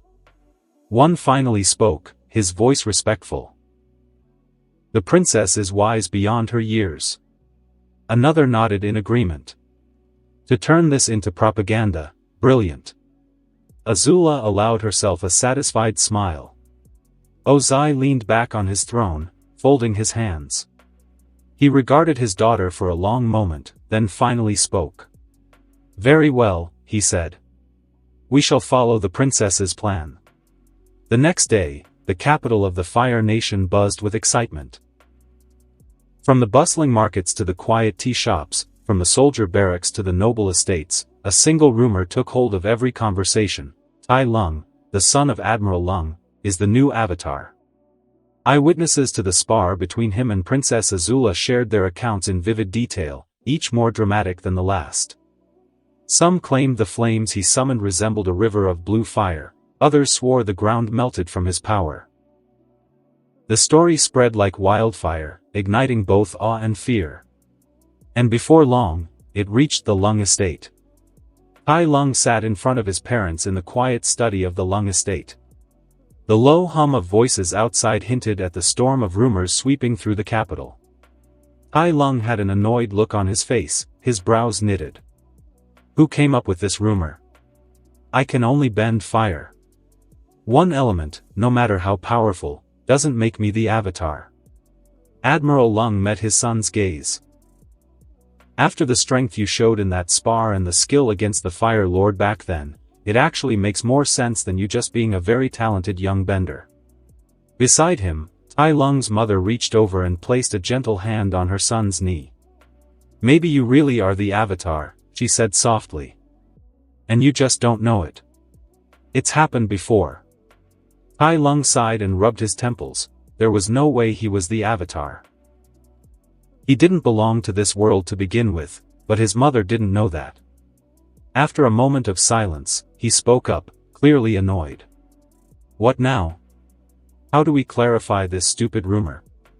Admiral Lung didn't answer immediately. He leaned back in his chair, folding his arms as he looked thoughtfully at his son. "We don't." Tai Lung blinked, surprised. "What? Why not?" His father's voice was firm and pragmatic. "The Avatar is the greatest threat to the Fire Nation, the one we've been hunting for almost a century. Even the mention of his return shakes our soldiers and emboldens our enemies. But now they think he's fighting for us." The Admiral's eyes narrowed, his words deliberate and full of heavy meaning. "For the future of our nation, you should play the role. I believe many of the ministers and high-ranking military officials will support me on this." Tai Lung's mother scowled, her expression darkening. "You can't just push our son to be used like that." Admiral Lung turned to her calmly. "It won't bring him harm. Just more prestige. He'll be seen as a symbol, respected, and feared. Admired." He returned his gaze to Tai Lung. "I won't force you if you don't want to," he added, his voice softening slightly. "But this could bring great benefits to our army." The room fell into silence. Tai Lung stared at the floor, weighing the words, his jaw tight. He didn't like it. It felt like a mockery of his past life. It was a repeat, but this time he knows he is not the chosen one. At least back then he had the chance to be the dragon warrior or dream to be the one, at least. Now he is just a mirage. He will just be a fake Avatar, knowing very well this is not his destiny. Still, he understood the logic behind his father's words. After a long pause, he exhaled sharply. "Fine," he said. "But I won't be fighting in the war or conquering lands. I'll continue traveling like I always have." The Admiral smiled, nodding with satisfaction. "That's actually what I want you to do, travel around and help fan the rumors. The more people see you, the better." Tai Lung's mother's eyes widened in disbelief. "You're sending our son out again?" The Admiral gave a quiet nod. "He will continue traveling wherever he wants and trying to find his path and goal in life. At the same time, he'll help our nation indirectly. As a symbol, not just a soldier." She looked at her son, concern in her eyes. But then she sighed and gave a reluctant nod. The same day, Tai Lung found himself face to face with Tai Li. She had already heard the rumors that now spread through every corner of the capital. The moment she saw him, her usual cheerful expression was laced with worry. "Is it true?" she asked in a rush. "That you're the Avatar?" Tai shook his head firmly. "No. It's just a rumor. I'm not the Avatar." Relief flickered across her face, but her brow remained furrowed. Tai continued, explaining the situation and his father's plan to let the rumors run unchecked and use them to bolster the army's morale. He added, almost reluctantly, "I'll be leaving tomorrow morning. Early." "Do you really need to leave so quickly?" Tai Li asked, her voice softer this time, almost pleading. "My father believes it's the right thing to do," Tai replied. His tone was even and accepting. "And I'll go along with it." Tai Li nodded weakly, clearly unhappy with his decision. She lowered her eyes until Tai leaned slightly forward, a rare gentleness in his voice. "If you want, you can come with me. Think of it as a vacation." Her eyes widened at the offer. "But, what about the war?" Tai shrugged casually. "My participation is minimal. And even then, I'm too strong anyway. No harm will come your way." That made her smile a little, the brightness returning to her face for a fleeting moment. "I still need to graduate from the academy," she said, half teasing but half serious. But I hope the offer will still stand. Next time you come back, I'll go with you. Tai nodded lightly, the corner of his mouth tugging upward. The next morning, Tai Lung stood at the docks as the sunlight reflected across the water, his ship ready to sail. His parents and Tai Li had come to see him off. Admiral Lung was the first to speak, his voice strong and steady. Tai, wherever you go, stay true to your teaching and your honor. And know that I am proud of you. His mother stepped forward next, her hands lingering on his arm. Stay safe. And don't forget to write to us. Lastly, Tai Li threw her arms around him, hugging him tightly. Don't forget me, she whispered. Tai smiled at them all, warmth stirring inside him, and bid them goodbye before boarding his ship. As he stepped onto the deck, he felt a strange tug within him. It was foreign, this sensation of being seen off, of being cared for in such a manner. Though it was his second departure, it still has a strange sensation to it. And yet, it was nice, knowing there were people waiting for him to return. After Tai Lung's departure, Admiral Lung wasted no time. He made his way to the palace, where the Fire Lord sat in council with his ministers and high-ranking officers. The air was heavy with expectation. The rumors of Tai Lung had already begun to dominate the city. Ozai's deep voice broke the silence. Admiral Lung, he said from behind the veil of flame.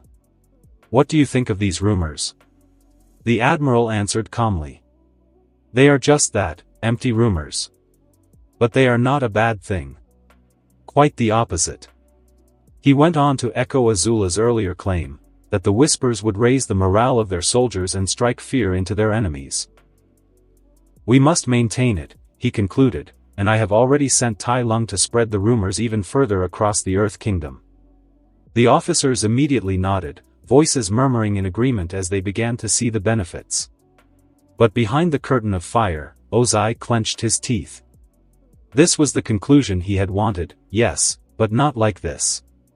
Admiral Lung had stolen the initiative, shaping the narrative before Ozai himself could reclaim dignity in the eyes of his court.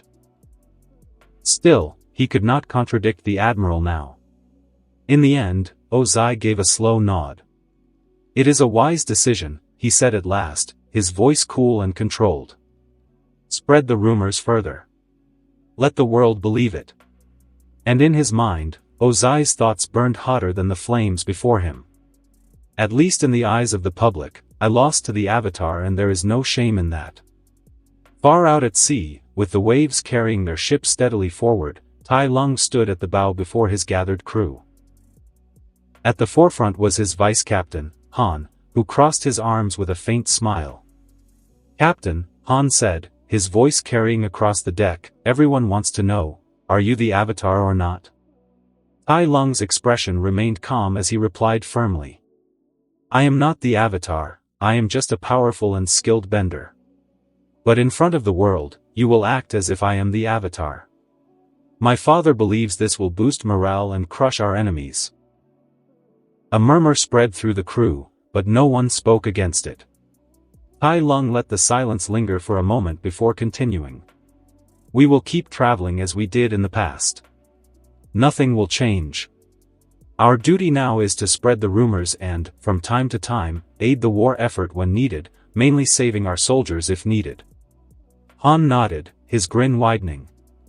So, Captain Avatar, any thoughts on where to go next? Tai Lung gave a small shrug, looking out at the endless horizon. Any new place will do. If anyone has a place in mind to explore, we'll head in that direction. Immediately, the crew began calling out suggestions, laughter and excitement filling the ship. To them, Tai Lung travel is an open vacation. Tai Lung listened quietly, his eyes fixed on the distance. Though he didn't like the rumors, one thing remained true, no matter the world's belief, his path was still his own, and one day he would find his destiny. In the north, in a small Earth Kingdom town called Urshi, Tai Lung walked alone beneath the burning sun. He had traded his familiar garb for the plain green of the countryside and wore a conical hat pulled low over his brow so that no one would take special notice. The town still belonged to the Earth Kingdom. The Fire Nation's reach had not quite stretched this far yet, and that fact gave the place a brittle sort of quiet difference from the towns Tai Lung visited in the past. Tai Lung had wanted to see an Earth Kingdom town untouched, at least directly, by the flames of war. He wished to watch ordinary people move through ordinary days and see what a place not yet controlled by the Fire Nation looked like. As he walked the main street, he noted at once how badly the town had been battered. Houses leaned as if tired, and the faces he passed carried the small, resigned lines of hardship. From a single glance, a visitor could tell these people were having a hard time. He wandered until he came upon the only restaurant in Ursh, a squat building with a sagging sign and a door that protested when opened with a loud creak. Tai Lung paused, weighing the decision, then stepped inside. The room smelled faintly of smoke and boiled cabbage. Behind that counter sat an elderly man, his hands folded. A young boy, perhaps 2 or 3 years younger than Tai Lung, was wiping tables. "Welcome," the old man said, smiling when Tai Lung approached. "You must be a traveler. It's rare for people to pass through here." Tai Lung inclined his head. "I am traveling the Earth Kingdom," he said simply. "I wish to see the different towns and sights." "Our town doesn't have much to offer," the old man said. "But I hope you enjoy your stay nonetheless." "Thanks, can I get the menu?" Tai Lung said. The old man's smile dimmed. "We have no menu," the man said. "It has been rough around here. We serve rice and cabbage soup only." "That's fine," Tai Lung said. "Give me a bowl of each." He reached for his coins. "How much?" "6 copper coins," the old man answered. Tai Lung paid, sat at a corner table, and waited. Not long after, the young man who was cleaning earlier came carrying 2 steaming bowls. "Thank you," Tai Lung said quietly before starting to eat. The boy turned to leave but paused mid-retreat, then returned, closer this time. "My name is Tao," the boy said, voice low but earnest. "I heard from my grandpa you are a traveler. Would you mind sharing news? How is the war going?" Tai Lung looked at him for a moment. The boy's eyes were bright with something like a promise and a stubborn grievance. "Is there no news here?" Tai Lung asked. Tao shook his head. "Not much reaches us." "Not much to share, then," Tai Lung said. "Skirmishes and battles are happening all over the Earth Kingdom. The Fire Nation pushes forward, taking land bit by bit." At the name of the enemy, Tao's eyes flared with the unmistakable heat of anger. "One day I'll join the Earth Kingdom army and help drive the Fire Nation out," he said, the words almost falling from his lips like a vow. Tai Lung noted the anger behind them but did not speak. The old man, who had been listening with a tired look, rose from his stool and waved a hand as if to sweep the boy's words away. "Tao, enough of that talk," he scolded gently. "I told you I won't allow you to join the war. It is not your role to fight or drive the Fire Nation away." Tao's face hardened. "And who is supposed to do that?" he retorted. "We must fight. I must avenge my father. One day the Avatar will return," the old man said. "He will come back and save the world." Tao's reply was a blow, sudden and bitter. "You've been saying that for decades. He didn't return. You've heard the rumors, the Avatar joined the Fire Nation." "No," the old man argued, the despair in his voice trying to brace itself with hope. "Those are false rumors. The Avatar would never do that. I know he will come back one day and save the world." "He won't," Tao said, and the words dropped like stones. "You're waiting for nothing, all of you are. It's the reason we are like this. It's why my father died." "You mean not resisting the Fire Nation?" Tai Lung asked suddenly. Tao turned toward him, his fists clenched, his jaw trembling with barely restrained fury. "For 100 years we've been waiting for the Avatar," he said bitterly. "The Fire Nation has been taking our land piece by piece, killing our families, and still, the Earth Kingdom waits. If the nations had united, they would have crushed the Fire Nation long ago. Instead, they chose to fall one by one. The old man's hand trembled. It is the Avatar's duty to bring balance and peace to the world, he said solemnly. We are waiting for him to fulfill that duty. TAI's eyes flashed. My father was conscripted into the army to fight the Fire Nation, he said, his voice rising. He died far away because people like you decided to wait quietly for the return of a myth. The old man looked as though he had been struck, his shoulders sagging under the weight of the boy's accusation. Before he could answer, Tai Lung spoke. He is not wrong, Tai Lung said. If the Earth Kingdom had truly united, the Fire Nation would never have expanded this far. And if the Water Tribes had stood with them, they could have pushed the Fire Nation back to their islands.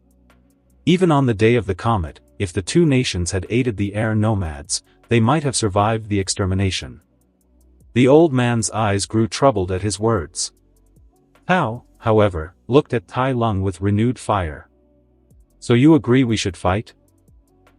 That we should defend our homes? He asked eagerly. I will join the war, and one day, I'll avenge my father. I'll kill the monster with the blue flames. Tai Lung froze. Slowly, he asked, if you don't mind me asking, how did your father die? Tao's expression darkened. My father died defending Omashu, he said, his voice shaking with rage. The messenger told us our army fought bravely until a monster with blue flames appeared from behind, killing everyone in front of him. The Fire Nation is nothing but a horde of monsters and murderers. Tai Lung let out a quiet sigh, and for a moment, his eyes seemed to dim with something like regret. There was no battle, he said softly. The army of Omashu, under King Bumi, laid a trap for the Fire Nation.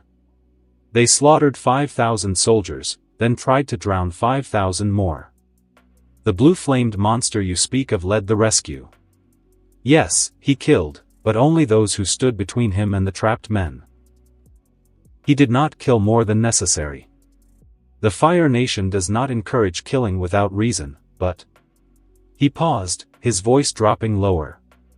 Some will, and this is war. None is innocent in it regardless of the reason behind their actions. Tao stared at him, his face paling. What are you saying? Are you a Fire Nation spy? No, Tai Lung said simply. I am not a spy. But that is what happened that day. I know nothing I say will ease your pain, and I cannot undo what has been done. But I am sorry for your father. Truly. He stood, his chair scraping softly against the floor. You are right not to trust the Avatar. But don't join the war. It will only bring you suffering. He reached into his robes and set a small pouch on the table. The sound of coins clinking echoed faintly through the quiet room. I know this money is worth nothing compared to your father's life, Tai Lung said, but it's all I can offer.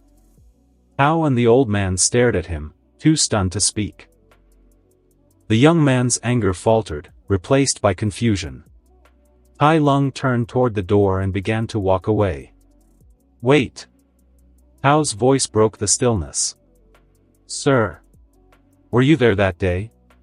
At the battle to defend Omashu? Tai Lung stopped at the threshold. For a long moment, he said nothing. Then he turned his head slightly, his face half-shadowed beneath the brim of his hat. Yes, he said quietly. I led the rescue of the Fire Nation soldiers. And I am the one who killed your father. Both Tao and the old man stood frozen, their eyes wide, their minds refusing to accept the words. Before either could move, the air around Tai Lung ignited in an instant, blue fire erupted around him, swirling like a living storm. The old man stumbled back, shielding Tao with an arm as the light filled the small room. Then, as suddenly as it had come, the fire vanished. Tai Lung was gone. 2 years passed in the blink of an eye. Tai Lung's life became a cycle of travel, training, and war.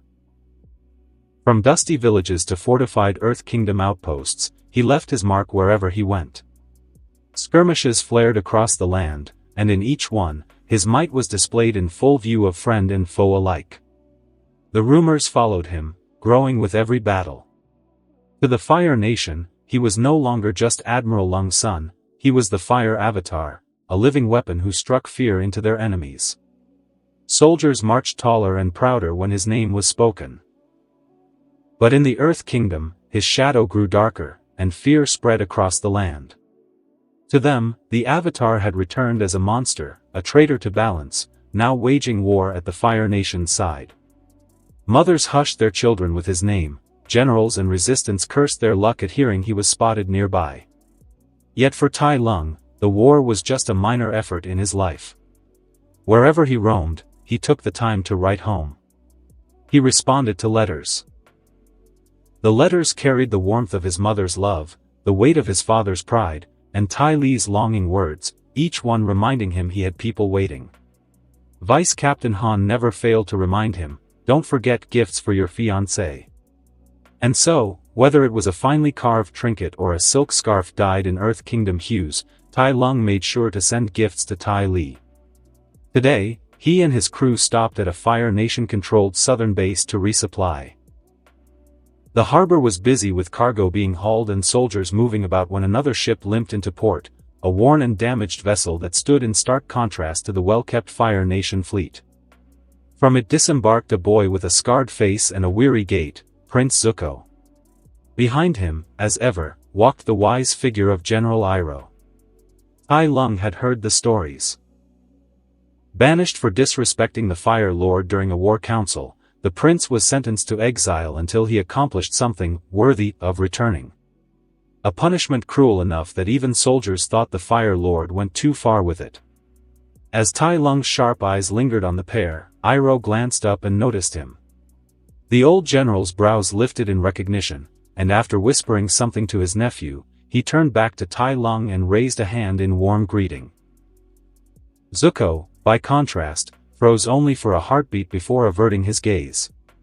He did not meet Tai Lung's eyes. Tai Lung decided he didn't care. He turned away and focused on his ship's resupply. But it wasn't long before a familiar voice carried behind him. Tai Lung. Tai Lung turned, finding Iroh approaching with his usual easy smile, though Zuko was nowhere in sight. "Shouldn't you be at the prince's side?"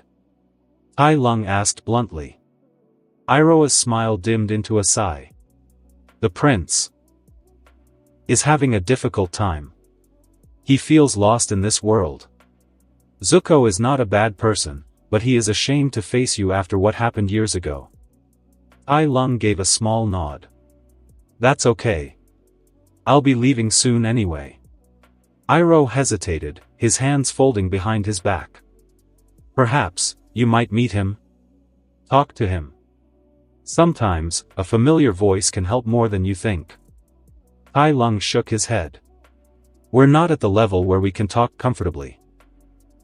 What he needs is to get that achievement his shitty father demands and return home, or learn that he didn't lose his honor, that he was not in the wrong to begin with. Nothing I say will change that." The old general's expression softened with regret. He leaned closer and lowered his voice. "Zuko is too angry and bitter to accept Ozai for what he truly is. And that achievement, as they call it, is a cruel mask. His true mission is to find the Avatar. The real one." Tai Lung froze, his sharp golden eyes narrowing. "That's no mission. That's a sentence. You may as well have told him to never return." Iroh's shoulders sagged. "My brother, he is too cruel. Zuko didn't deserve this." For a long moment, Tai Lung was silent. Then he let out a low growl of disdain. "I knew that Fire Rooster was a piece of shit. But to think he'd go that far with his own son? He's lower than dirt. A piece of shit, through and through." Iroh couldn't help but chuckle quietly.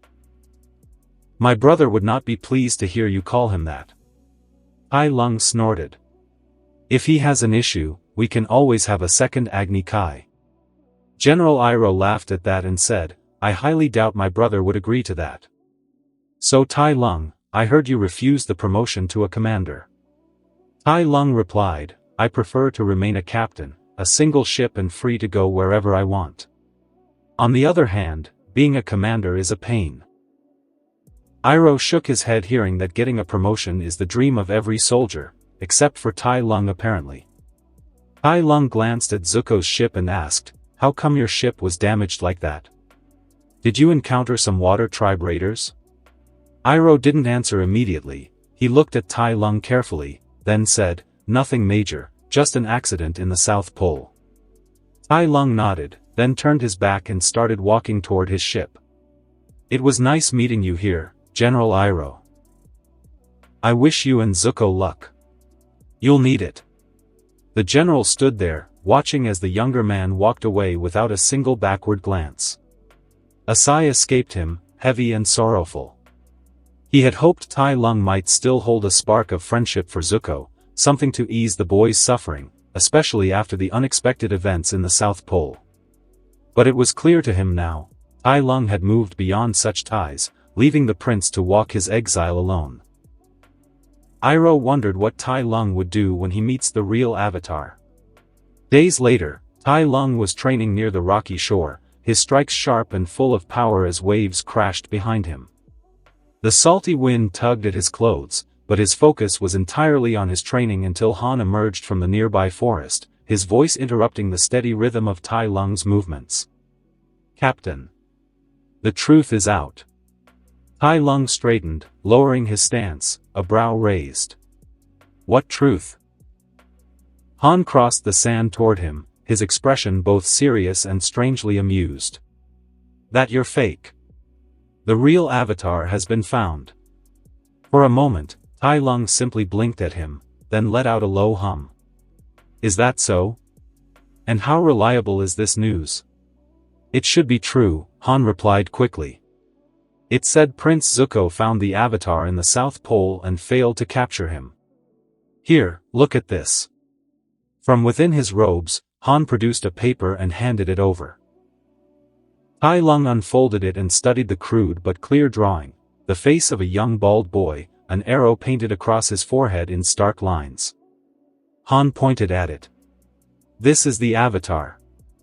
He's a young airbender, traveling with a flying bison. Tai Lung hummed again, this time with more interest, his golden eyes narrowing. So that's why Zoku's ship was damaged. General Iroh must have tried to hide the truth. I guess he wanted me to help his nephew hunt the Avatar. Tai Lung's eyes narrowed as he continued, but this is strange, the Avatar disappeared for more than 100 years, and now he's returned as a young airbender. Could it be that he completed a full cycle already? Or perhaps... His lips curled faintly. Perhaps this isn't the Avatar at all. Just another fake. Han shrugged. Who knows what's going on with him? But from eyewitnesses, he bent both air and water.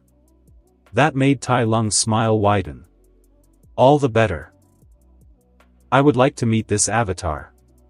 He might prove to be a true challenge. Han chuckled under his breath, shaking his head. I expected nothing less from you. But then his voice faltered as his gaze snapped to the distance. His eyes widened. Tai Lung, noting the sudden change in his expression, turned. Over the horizon, above the glittering waves, a massive white shape floated against the sky. Enormous and furred, with wide horns and a flat, bear-like face. A flying bison. Tai Lung chuckled, his eyes glinting. Well, look at this. He's coming right toward us. This must be fate, don't you think, Han? Han shifted uneasily. Are you going to capture him? But Tai Lung did not answer immediately. His entire focus was locked on the creature and on the boy who surely rode upon its back. After some time, Tai Lung chuckled and said, Good thing we are not wearing the military uniform. We wouldn't want to scare the Avatar. Who would have thought wearing the nearby resort clothes will help us? Han replied, Captain, don't jump to conclusions. We don't know if the Avatar will land or will continue on his path. Tai Lung didn't reply this time. He waited for the bison to come closer. Avatar Aang, the last airbender. That was who he was, though sometimes he wished it weren't true. After 100 years of being trapped in ice, he had woken to a world unrecognizable from the one he had known. The Fire Nation had declared war, not just against one land, but against all the nations. Balance was shattered, peace destroyed, and misery seemed to hang in the air like smoke. The guilt never left him. He knew the truth, his escape, his selfishness, and his fear of responsibility. That was why the world had suffered alone for 100 years. He carried that weight every day. But now he was on a journey to set things right, to master all 4 elements and restore the balance he had once abandoned. At his side were Katara and Sokka. They had chosen to come with him to help him complete his destiny. Together they soared across the endless sea on Appa's broad back, heading toward the Earth Kingdom. After hours of flight, the endless blue finally gave way to a smudge of green on the horizon. Finally. Land! Sokka cheered, nearly falling off in his excitement. I missed the ground. Katara laughed softly. We only left the last island a few hours ago, Sokka. Aang smiled at their banter. There must be a village nearby. I remember lots of them being close to the Earth Kingdom shoreline. As Appa glided lower toward the coast, a cry rose up from below. Someone was calling. The 3 leaned over the saddle, peering down at 2 men dressed in unfamiliar gray clothing with red stripes. Sokka frowned. That doesn't look like Earth Kingdom clothes to me. Katara tilted her head. Maybe they need help? Let's find out. Aang leaned forward. Yip yip. Appa's great body tilted downward and descended, the wind rushing past as they landed near the strangers. The younger of the 2 men stepped forward calmly, his eyes fixed on them. I must admit, he said evenly, for a moment I thought you wouldn't come down. Aang offered his friendliest smile. Hello there. We heard you calling. Do you need help? The man shook his head. No, I don't. I am Tai Lung. And I just heard about the return of the Avatar and his flying bison. I wanted to meet the legendary Avatar in person. From behind him, Katara and Sokka peeked out, eyes narrowing with suspicion. Aang straightened a little. It's nice to meet you, Tai Lung. I'm Aang, and yes, I am the Avatar. These are my friends, Katara and Sokka, from the Southern Water Tribe. Tai Lung's voice was polite, almost warm. Nice to meet you. So, Avatar, is it true you can bend all 4 elements? Aang rubbed the back of his neck, his smile turning awkward. Well, not yet. I've mastered airbending, but I still need to learn the others. Tai Lung's golden eyes narrowed in thought. So you still have much to learn. A little disappointing, I must admit. I had hoped you had already mastered them all. And, how come you're still young? Did you complete a full cycle? Sokka scowled and cut in. Buddy, what's with all the questions? Is that how you talk to someone you just met? Tai Lung didn't seem fazed. I'm just curious. The Avatar disappeared for 100 years, and he's the only thing the Fire Nation fears. It's only natural to ask, no? Aang shifted uneasily, but he forced a smile. I was trapped in ice. I was freed just recently. I see. Tai Lung nodded slowly. So it's safe to assume you can't bring balance just yet. You'll need time to grow, to become truly powerful, as the legends say. Well, Avatar, I sincerely hope you won't be taken down before you master the 4 elements. Thanks, Aang said awkwardly. Katara stepped forward, her chin high. Aang will master the 4 elements. He will defeat the Fire Lord and bring balance back to the world. Tai Lung chuckled. Honestly, beating the Fire Rooster won't bring balance. It wasn't balanced even before him. But I suppose that's a first step. He lifted a hand and pointed toward the tree line. Don't go that way. There's a Fire Nation base nearby. You don't want to get trapped at the start of your journey. The three of them blinked in surprise at his warning, but they managed to thank him all the same. I look forward to meeting you again, Tai Lung said, turning to leave. When you've mastered the 4 elements. Aang climbed back into Appa's saddle but paused. Something was gnawing at him. Wait, how did you know I was back? How did the news spread so fast? Tai Lung turned, smiling faintly. He raised his hand, and flames burst to life in his palm. The three froze, eyes wide. The Fire Nation already knows, Tai said smoothly. His smile widened as the fire burned in his hand. As I said, I look forward to meeting you in the future, Avatar. And with that, he walked away, the silent man at his side following. Aang, Katara, and Sokka sat frozen in place. They couldn't believe they had just spoken so casually with a firebender the whole time. I knew their clothes were strange, but to think they are firebenders. Sokka said in a shocked tone. But why would they speak with us like that? Why warn us of the Fire Nation base instead of tricking us into a trap? Katara asked, her tone confused. None of this made sense to her. Aang was silent for some time, then said with a smile, just like there are bad people like the Fire Lord, the Fire Nation must have some good people. Not only did Tai Lung warn us, but did you hear what he called the Fire Lord? Fire Rooster. Sokka blinked, then said with a nod, yeah, as strange as it is, a firebender calling the Fire Lord a Fire Rooster must mean Tai Lung doesn't approve of the Fire Lord and the war. He wants you to master all 4 elements and bring balance to the world. On the other side, Han walked behind Tai Lung silently.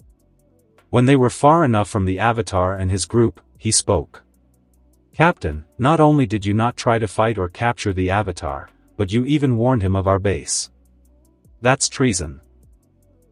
Tai Lung replied casually, you heard him. He has only mastered 1 element. Until he masters all 4, he is not worthy to be called the Avatar. One day, if he becomes truly master of the 4 elements, I shall challenge him to a battle. As for now, I won't initiate attacks on him or anyone for that matter. If the Fire Rooster or anyone has an issue with my choices, they can challenge me to an Agni Kai. For years and I still don't understand you, Han said. I am not proud of many things I have done and I still don't know why I was born in this world. I would rather not inflict more harm on others, Tai Lung replied.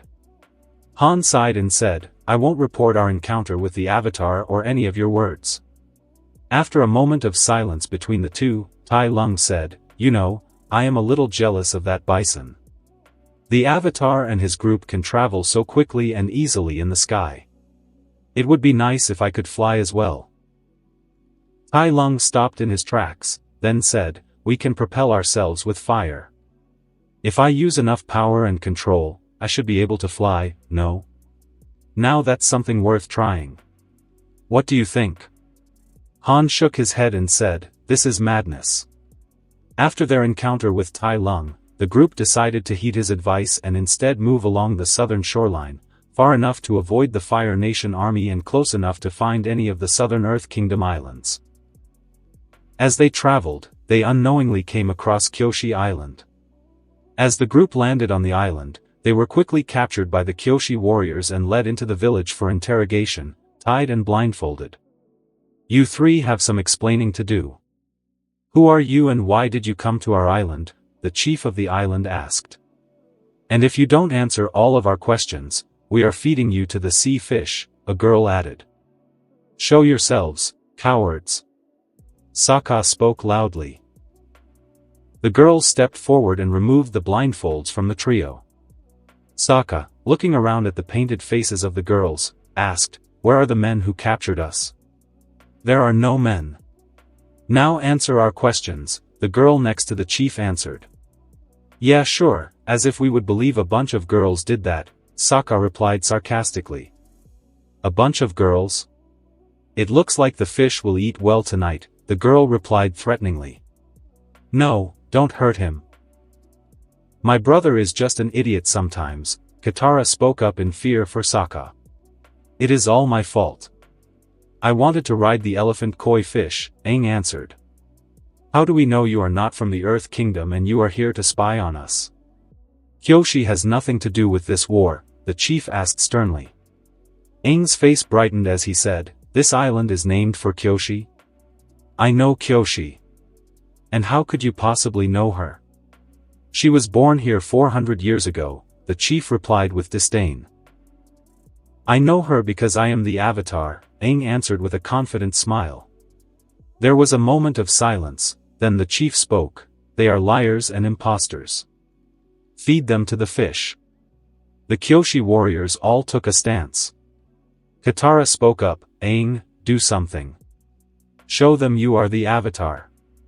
Aang quickly broke free from his restraints using airbending. He flew high in the air, then descended slowly, showing his mastery of airbending. Once he landed, he spoke up again. I am Aang, the last airbender and the Avatar. Aang looked at them, expecting them to believe him. Instead, he was captured again and tied tighter than before. You think you can trick us? Someone like you can't be compared to the Avatar, one of the Kyoshi warriors spoke with absolute certainty. But I am really the Avatar. I just showed you airbending, Aang replied. Cease your lies, imposter. We have already met the Avatar, the leading girl replied, and the rest of the Kyoshi warriors nodded in agreement. Aang, Sokka, and Katara were flabbergasted by that. Aang was the Avatar. Katara said, the one you met is the imposter, Aang is the real Avatar. The chief replied, the Avatar we met was an honorable man with unheard power. It is clear to me that you are an imposter. Aang said quickly, I can prove it to you. I mastered airbending and can show you that I can bend water a little. I still need to learn to master the 4 elements. The chief frowned, clearly not believing him, then said, bring a jar of water. If he can't bend it, he and his companions will be fed to the fish. One of the Kyoshi warriors left while the others remained focused on the trio.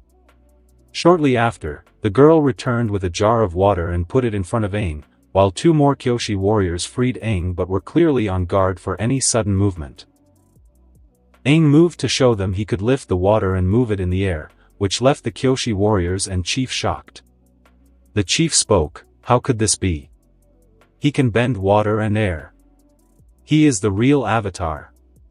The rest of the Kyoshi warriors stood there shocked as well. Sokka spoke with a conceited tone, we told you he is the Avatar, and it looks like you are easy to trick. All the girls stared at him dangerously, clearly not happy with his words. The chief said, free them. The girls freed the group, but when it came to Sokka, they were clearly reluctant to let him go. The chief spoke again, this village is under Fire Nation control. Please leave, Avatar. We are not going to let the Fire Nation know of your arrival. The group were taken aback again, and Aang said, how could you be under Fire Nation control? The chief replied, the Fire Nation came years ago, led by the Fire Avatar. They defeated our warriors and declared this island their territory. They didn't kill or harm anyone, just a simple agreement to not hurt the Fire Nation people and interests in return for our cooperation. The Fire Avatar even helped us solve our famine problem without asking anything in return. Katara spoke, the Fire Avatar? Does the Fire Nation have a person walking around calling himself the Avatar? And why would he help you? The chief replied, it is not that simple. When the Fire Avatar came by, he didn't claim himself to be an Avatar or anything special, just a Fire Nation captain. He carried himself with honor and pride, he made sure no harm was brought to us and as I said, he solved the famine problem. Later on when we heard of the stories, we believed it. We believed he helped the island because he was the new Avatar. The chief continued, what truly set him apart from the rest was his terrifying blue flame, a flame unlike anything we have seen or heard of. He wielded lightning that could defeat a giant sea monster. Even without bending, he is still unmatched. When he came here, he defeated all of our Kyoshi warriors without bending and unarmed. One of the girls added, he went easy on us. We saw him later destroy rocks with his bare hands. The chief nodded at that and said, when he came here, he was probably your age, Avatar. It was until later that we heard the stories of the Fire Avatar, a bender so powerful that he is a one-man army. He could defeat Earth armies on his own. Sokka said, there is no way the Fire Nation has a bender like that. The chief replied, they do, and he is the real deal, the most powerful bender in the entire Fire Nation and probably in history. It is why everyone believes he is the Avatar who uses fire only. The chief said calmly, please leave this island. We don't want to be dragged into the war. And we owe the Fire Avatar a great debt for helping us. The trio looked at each other with troubled and confused faces. Aang and the rest of his group left Kyoshi Island immediately. They still couldn't believe what they had heard about the so-called Fire Avatar, a bender so powerful that everyone believed him to be the real Avatar. The fact that he acted with honor and had even saved a village made it feel even more unreal. Aang decided their next destination would be Omashu, where he used to visit his friend Bumi and play with the world's greatest slide, the mail system. The result, however, was Aang and his group causing damage and disturbance throughout the city, which eventually led them to be dragged before the king of Omashu. The king quickly figured out that Aang was the Avatar and decided to test him. He gave Aang 3 deadly challenges to save Katara and Sokka. After Aang succeeded, the king gave him one last challenge, to say his name. Aang, thinking hard, realized the truth. The king was none other than his old friend Bumi. Now the group stood in the throne room, speaking to Bumi. Bumi laughed and said that messing with people was pretty fun, but he still had a good reason. The world had changed too much in 100 years, and it needed balance. His tone grew serious as he focused on Aang and said, you have a difficult task ahead of you. You must learn all 4 elements to defeat the Fire Lord and bring balance. Aang nodded at that, but Bumi's face turned grim. Defeating the Fire Lord won't be easy, he said. And he might not even be your greatest obstacle. Among the Fire Nation's ranks, there is a literal monster, a firebender unlike any other. Aang asked, is it the imposter people are calling the Fire Avatar? Bumi nodded gravely. You have seen my hands and body. They're full of burn marks. I received them when I met that monster. I was lucky to survive him. If not for his sense of honor and pride, I wouldn't be standing here talking to you. Aang's eyes widened with fear. Is he really that strong? Stronger than the Fire Lord? Bumi nodded again. After my defeat, I began investigating him. I found out that he once had a duel with Fire Lord Ozai. The Fire Lord was losing, while that monster wasn't even bending. And once he did firebend, the Fire Lord was nearly killed. Aang paled at the thought. Bumi placed a firm hand on his shoulder. I don't want to scare you, Aang. You are the Avatar.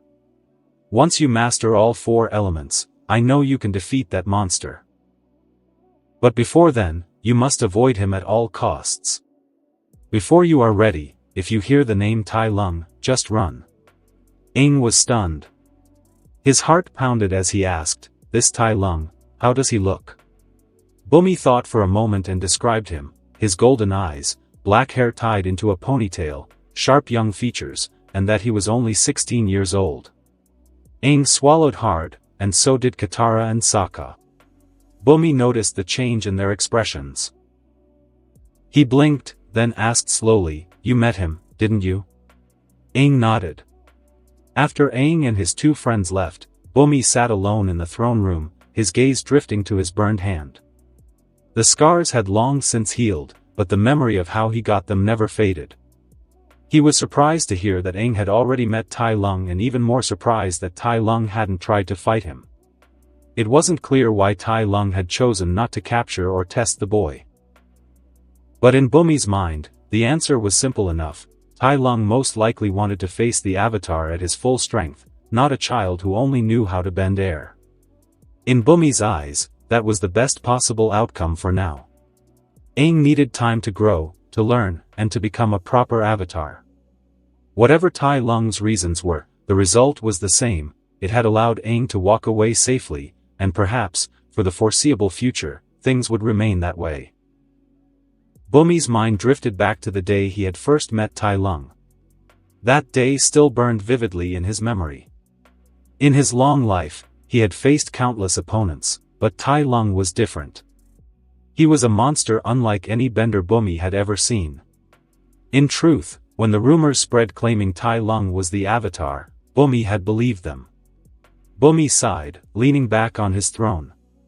He was glad to see Aang again after so long, safe, alive, and still with the spark of his youth intact.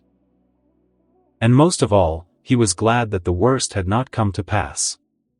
The Fire Nation didn't have the Avatar on their side. Bumi POV, they called me the Mad King. And, truth be told, they weren't entirely wrong. Living more than 100 years in this world without a touch of madness would be unbearably dull. But even madness has its shape, its form, its wisdom. What no one could deny, no matter how they mocked me, was that I had my own way of seeing the world, sharper even than theirs. And today, that sharpness was put to use.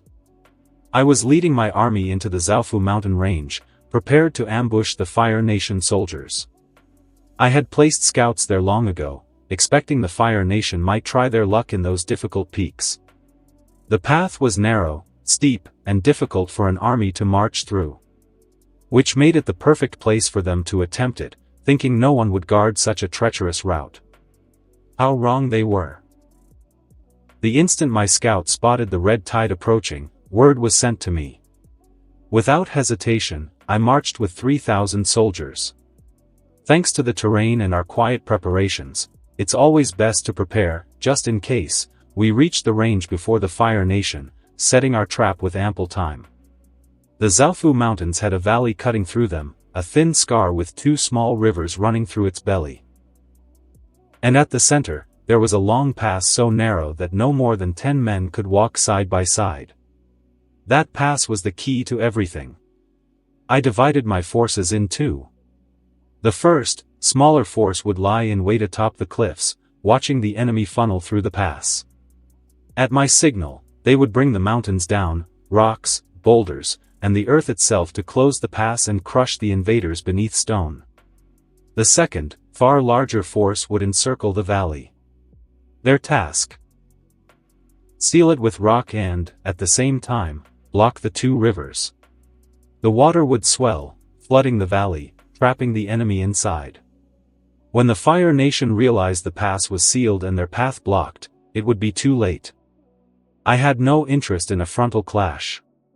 Battles of fire against earth burned too brightly and too fiercely for my liking. I want them to waste away, to weaken slowly. The water would rise, the walls would hold, and the valley would become their tomb. And it worked. Perfectly. The mountains collapsed on the first wave, burying them in a rain of rocks. Those who remained were trapped behind walls of earth, unable to advance, unable to flee. Their leader hesitated, and that hesitation was fatal. By the time they understood, the blocked rivers had formed a swelling lake, its waters pressing against the rock walls like a patient beast. When the Fire Nation finally realized the trap, it was already too late. For a moment, I felt remorse. A flicker of pity for the men running in panic below me, their fire useless against stone and rising water. But pity could not save my people. Mercy could not hold the Fire Nation back. So I stood upon my wall of earth, watching them scramble, knowing in days, they would all die there. And then, everything changed just when everything was about to end. A small force arrived days later, no more than 500 Fire Nation soldiers sent to free their trapped comrades. 500 against my 3,000. 6-1. Odds even a Mad King could count. They had no chance. Yet as they approached, something felt strange. Their formation spread wide, as if they meant to cover every inch of ground, though their numbers were too few. And from among them, a single soldier rode forward, mounted on a mongoose lizard. Alone. Straight toward us. My soldiers hurled rocks at him, determined to crush this fool before he could reach the walls. But he leapt from his mount with uncanny grace, twisting through the air, dodging every boulder as though he saw their paths before they even flew. He landed lightly and, without a pause, kept walking forward with a calm, terrible confidence. I leaned forward, studying him. His face was young, far too young for such a display of skill. Why, I wondered, would a boy march alone toward 3,000 men? My wondering was answered almost immediately. The boy suddenly moved, lightning crackled around his body, raw and violent, and in the next instant the greatest lightning bending I had ever seen was unleashed toward us, toward the earth wall. I widened my old eyes, throwing up rocks in a desperate attempt to intercept the strike. Too late. Too weak. The lightning shattered my defenses as though they were nothing, then slammed into the wall, tearing it apart in an explosion of blinding light and raw fire. The water we had dammed surged forward, bursting free with a crashing force that shook the valley. Hold the wall. Block it. I roared, my voice ragged. But even as I shouted, another lightning bolt split the air, striking a different section. A second section of the wall collapsed, stone and mud splintering under the furious strike. In moments, the entire barrier gave way. The torrent swept through with merciless strength, washing away my men, those who stood atop the wall, and those stationed behind it, all of them swallowed in an instant. I myself was thrown down, my body crashing into the mud. My hands pressed to the earth instinctively, trying to steady, to resist. The tide weakened as it poured out of the valley, leaving only thick, sucking mud where moments ago there had been soldiers and stone. I lifted my head and looked forward. The boy stood there calmly, watching us. Then he smiled. Predatory. Cold. In that smile, I felt a dread, sharp and deep in my chest. This boy was not normal. No, he was something else entirely. A wild beast hiding in human skin. For a breath, I was frozen in that realization. But already my men were recovering, dragging themselves from the mud. Dozens encircled him, weapons drawn, bending stance ready. Beyond them, the 500 Fire Nation soldiers pressed closer, step by steady step. And behind us, the trapped army began to stir, voices rising with the possibility of freedom. My time to act was vanishing. We had to defeat the 500 quickly and retreat. It was the only option left. Attack. Cut a path. Retreat. I bellowed, forcing strength into my words. My soldiers obeyed, moving in waves toward the enemy. And then the boy struck again. He thrust his fist forward, and from it erupted a torrent of fire, the greatest wave of flame I had ever seen. It wasn't the usual orange fire. It was blue, dreadful and merciless. In the blink of an eye, tens of my men were burned to ash, their screams gone as swiftly as they came. I watched in horror as he lunged into the largest cluster of soldiers, his movements fluid and lethal. Each strike crushed bones. Each wave of flame turned armor and flesh alike to ashes. His fighting style, if it could even be called a style, was a cold, graceful, and efficient dance, terrifying as if designed just to destroy and kill. His fire burned stronger than anything I had ever witnessed, stronger than even the firebenders during Sozin's comet, a century ago. Back then, the firebenders had been terrifying, yes. But none, not one, had wielded power like this. I shook the thoughts from my mind. Dwelling on fear would doom us all. No one among my soldiers could stand against this boy, no, this monster. If he was to be stopped, I would have to do it myself. And so I charged forward. The boy noticed me immediately. His golden eyes locked onto mine, and he gave me a predatory smile. Then he charged.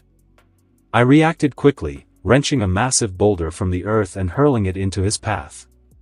Any normal soldier would have dodged. But not him. He kept moving, straight into it, and the next moment his leg lashed out. The boulder shattered under his kick as if he were an earthbender. I was taken aback, but I did not falter.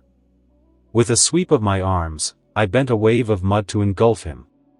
The boy answered with a kick. A horizontal strike that birthed a torrent of blue fire, a wave like the ocean itself, rushing forward to devour everything in its path. My mud was nothing against it, it just vanished, swallowed whole by that unnatural flame. I slammed the ground, raising the thickest wall of earth I could muster. Even then, the heat seared through, so fierce it burned my skin from behind my wall. I knew at that moment, if that fire had touched me directly, I'd already be dead. Then I heard his voice from above. "You are King Bumi? The greatest earthbender in the world?" I looked up. He crouched atop the wall I had raised, smiling down at me like a beast sizing up its prey. I forced the best smile I could manage. Young men these days are rude. First you try to roast an old man alive, then you start a conversation without even introducing yourself. The boy chuckled. "Where are my manners? I am Captain Tai Lung of the Fire Nation. I've heard a lot about the mighty Earth King and possibly the strongest bender in the world." I blinked. Then I gave him a crooked grin. "I'm just a mad old man. You wouldn't want to be known as the Old Man Burner, would you?" He tilted his head, eyes glinting. "You know, I hate old men. For some reason, my luck's always bad with them. They've caused me both pain and humiliation in my life. So in a way, hearing you're the strongest and oldest, well, the thought of beating you feels strangely satisfying." I blinked again and said simply, "That's too bad. I don't want to be beaten." With a punch upward, I sent the wall and the boy with it. Then I flipped the wall and smashed it down, raising a boulder with my free hand. My plan was simple. Crush him between earth and rock. But he erupted in blue fire, a torrent that annihilated both of my creations. Another wave of flame came surging toward me. I dove into the ground, tunneling beneath and re-emerging some distance away, chest heaving. The boy looked at me with that same challenging smile, then sprinted toward me again. I bent quickly, pulling mud to halt his advance, then moved to bury him beneath the shifting earth. For a heartbeat, I thought I'd caught him by surprise. His eyes widened, then the smile returned. He raised both hands high, then slammed them into the ground. The world exploded. Fire erupted from beneath, tearing apart stone, soil, and everything in sight. Flames licked through the very earth as though it were kindling. The blast propelled him upward, and I watched, stunned, as he rose high into the air. Lightning began to crackle around him, dancing across his form as he looked down at me. Then he struck. The lightning bolt ripped through the sky, aimed straight at me. I twisted aside at the last instant, barely dodging it. My heart pounded in disbelief. Unleashing lightning while airborne. I had never seen or heard of such a thing. Behind me, some of my soldiers rushed forward, desperate to aid me. I screamed at them to stay back, but they didn't listen. The boy's eyes shifted toward them. Flames erupted, wide and merciless. I leapt forward, raising walls to shield them, to intercept. But my defenses couldn't stop that horrible inferno. I heard their screams behind me. Felt the flames crash against me, searing my body. I collapsed to the ground in pain, my vision blurred. Through the haze I saw him, walking toward me. No longer smiling, he frowned as though disappointed. "You couldn't dodge or defend yourself properly. If not for your men, my fire would not have touched you." I forced words past my dry throat. "You look annoyed. Did you want to beat me fairly? Well, this is war. You won't find fairness here." To my shock, he turned his back on me. "A victory like this feels unearned. I will let you and some of your men leave. When you recover, I will come for a proper match." I hadn't expected this kind of mercy, and never in my wildest imagination did I think this beast in human skin had an honor to uphold. A weak chuckle escaped me. "Nah, you will win. I know I can't defeat you. But what if I offer a deal instead? Let us all go. Promise never to participate in attacking my city in person. In return, I'll order my men to help you search for Fire Nation soldiers buried under the rocks. There may still be survivors. And if not, at least their bodies can be recovered. He stood there, silent for a time, his gaze unreadable. Then he turned back, his voice firm. Fine. I will tell my people to open a path. I expect some of your benders to return and help search for survivors, and corpses. If they don't, I will lead the charge into your city. I don't care what others think, but I am sure that Tai Lung is a beast in human skin. And with him around, the Fire Nation will win the war. Far from the Earth Kingdom, Tai Lung's ship finally arrived at the Eastern Air Temple. From the deck, Tai Lung stood still, his golden eyes fixed on the ancient building carved into the peaks of the towering mountains. The temple seemed to float in the sky itself, unreachable and untouchable. Beside him, Han and the rest of the crew stared upward with open curiosity. When the war first started, Han said, his voice carrying a note of respect, Fire Lord Sozin targeted the air nomad temples. Not only because of the avatar born next among them but also due to their location. The location made them nearly impossible to conquer. Without the comet's power, reaching and fighting them would have been hopeless. Tai tilted his head, still studying the temple. How long would it take you to climb this mountain and reach the temple? Han rubbed his chin, humming thoughtfully. An entire day. Maybe longer. The soldiers a century ago destroyed even the stairs leading to the top. There's no easy way anymore. He turned to Tai Lung with a wary look. Captain, are you sure about this? It's been abandoned for 100 years. No one lives up there. Tai Lung nodded without hesitation. I've seen how earth and water benders fight, how they move. I want to understand the air nomads. Maybe I'll find something about their way of living and training. Han let out a long sigh. Then I'll speak for everyone here when I say, we don't want to climb that ghostly place. We'd rather wait on the ship. That's fine, Tai Lung said evenly. Depending on what I find, I might stay a few days. Han gave a small bow of his head. Then I wish you a safe trip, and fine finds. Tai Lung smiled. Flames burst from his hands and feet, propelling him upward like a blazing arrow. The crew leaned against the railing, watching their captain soar higher and higher toward the temple peak. One of them whistled low. Think we could ever learn to fly like that? Han scoffed. Don't be ridiculous. Our captain's not normal. Who else learns to fly just because he got jealous of the Avatar's flying pet? The crew broke into laughter. Indeed, their captain was one of a kind. The climb hadn't taken Tai Lung long at all. Fire still faintly smoked from his limbs as he landed lightly on the courtyard stones of the Eastern Air Temple. He walked forward slowly, his golden eyes scanning the wide and silent halls. The mountain wind whistled through broken arches, carrying with it the faint scent of old ash.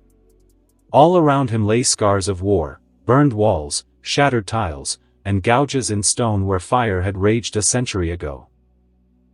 Yet what he found strange was not the destruction but the absence of corpses, neither monk nor soldier. It was as if the temple had bled and then cleaned. He explored for hours, moving from one hall to another. In a small chamber, he discovered scrolls, records of the air nomads' philosophy of peace and detachment. In another, he found stories written in flowing calligraphy about the cycles of the world and harmony of the elements.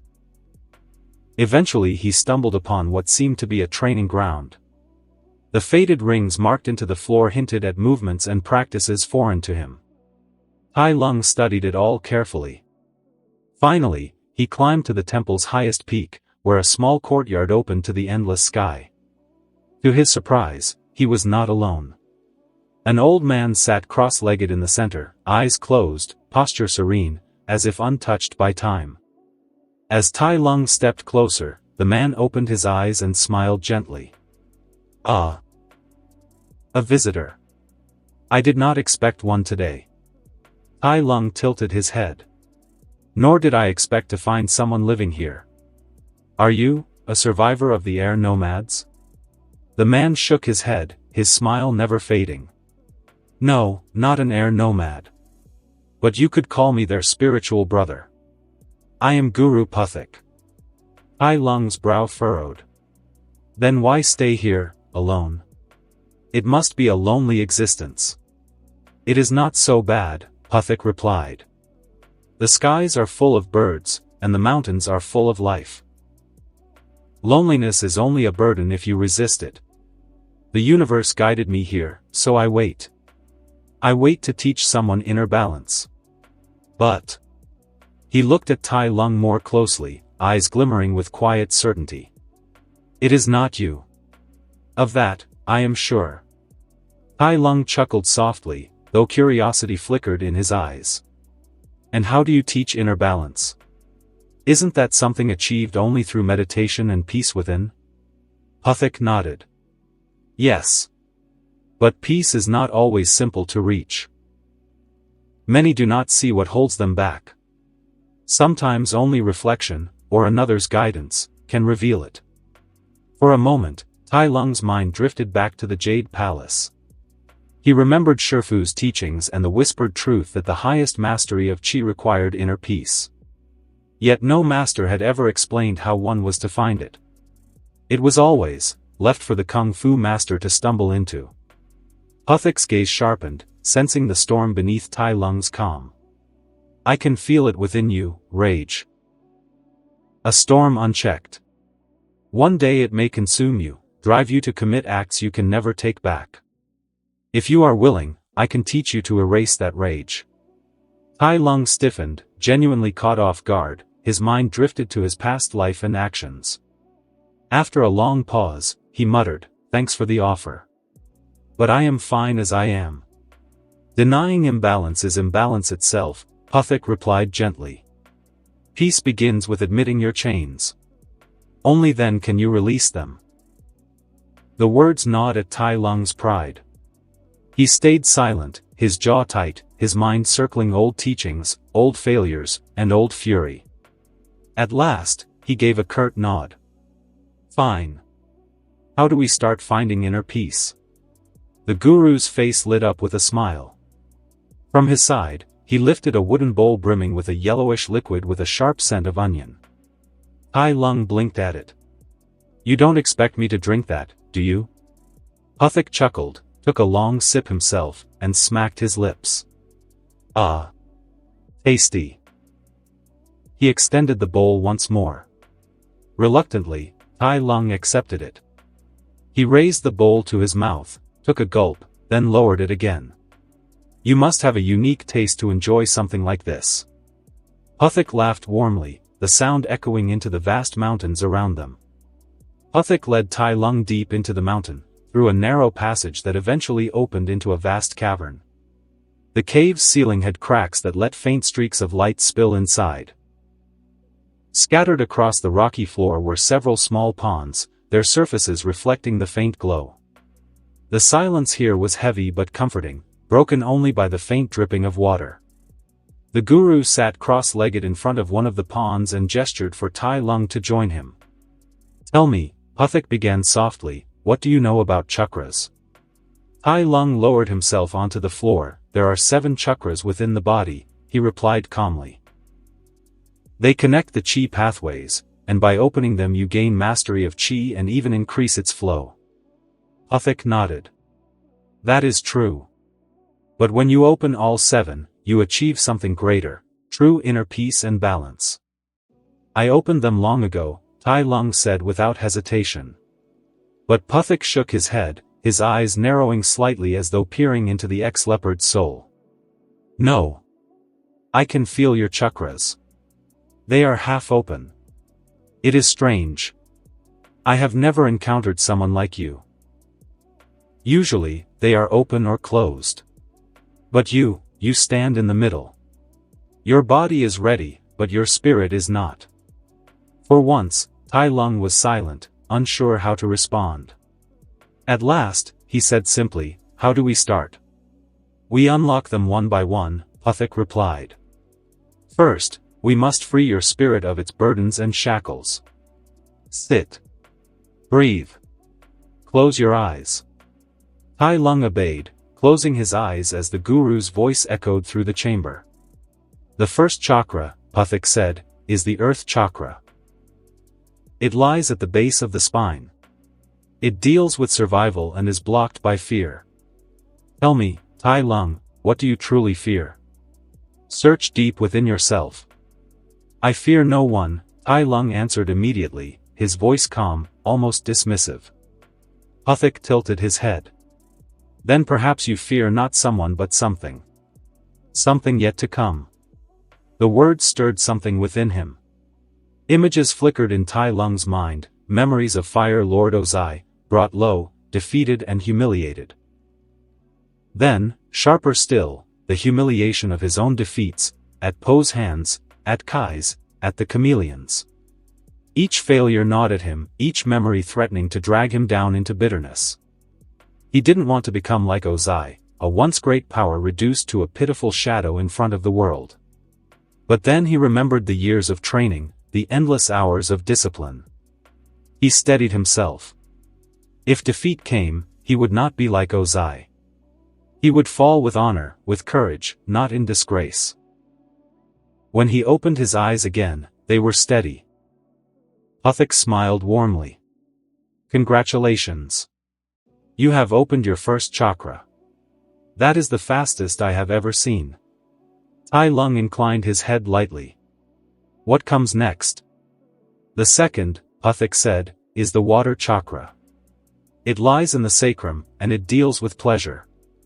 But it is blocked by guilt. What do you blame yourself for? Tai Lung hesitated. His mind drifted back to the Jade Palace, to his master, and to his adopted father. He remembered the disappointment etched in Shifu's face the day he failed to become the Dragon Warrior. Worse still, he remembered the pain in Shifu's eyes when Tai Lung finally turned on the village, consumed by pride. He remembered when he attacked and nearly killed his father after 20 years of imprisonment. If only he had accepted his shortcomings. If only he had humbled himself instead of demanding destiny. If only he didn't see his father turning back on him as a betrayal. Perhaps things could have been different. Perhaps Shifu's eyes would not have been filled with sorrow. For hours, the visions replayed themselves, his arrogance, his bitterness, his anger, his fall, and the hurt he had caused. And yet, beneath it all, a single thought rose: if he ever returned to that world, if fate allowed him to stand before Shifu again, he would apologize. He would admit his foolishness. When Tai Lung finally opened his eyes, there was a serene calm in them, a softness that had not been there before. Puthik studied him and nodded. You have accepted your guilt. And more, you wish to make amends. Your second chakra is open.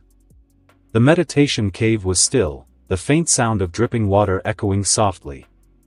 Guru Puthik sat calmly before Tai Lung, his eyes steady and kind. We arrive now at the fire chakra, Puthik began. It is located in the stomach. It deals with willpower and is blocked by shame. Tell me, Tai Lung, what are you ashamed of? For what reason are you disappointed in yourself? At once, a vision clouded Tai's mind. He saw himself once more in the Jade Palace, his heart burning with ambition. He had been so certain, so eager to claim the title of Dragon Warrior, to see the prideful look and happiness in Shifu's eyes. Yet the day it was denied him, everything shattered. His fists curled as he recalled the blind rage that followed, the innocent villagers beneath his fury. I was once denied something I was desperate to achieve, Tai said, his voice low, almost harsh. In my wrath, I attacked the innocent.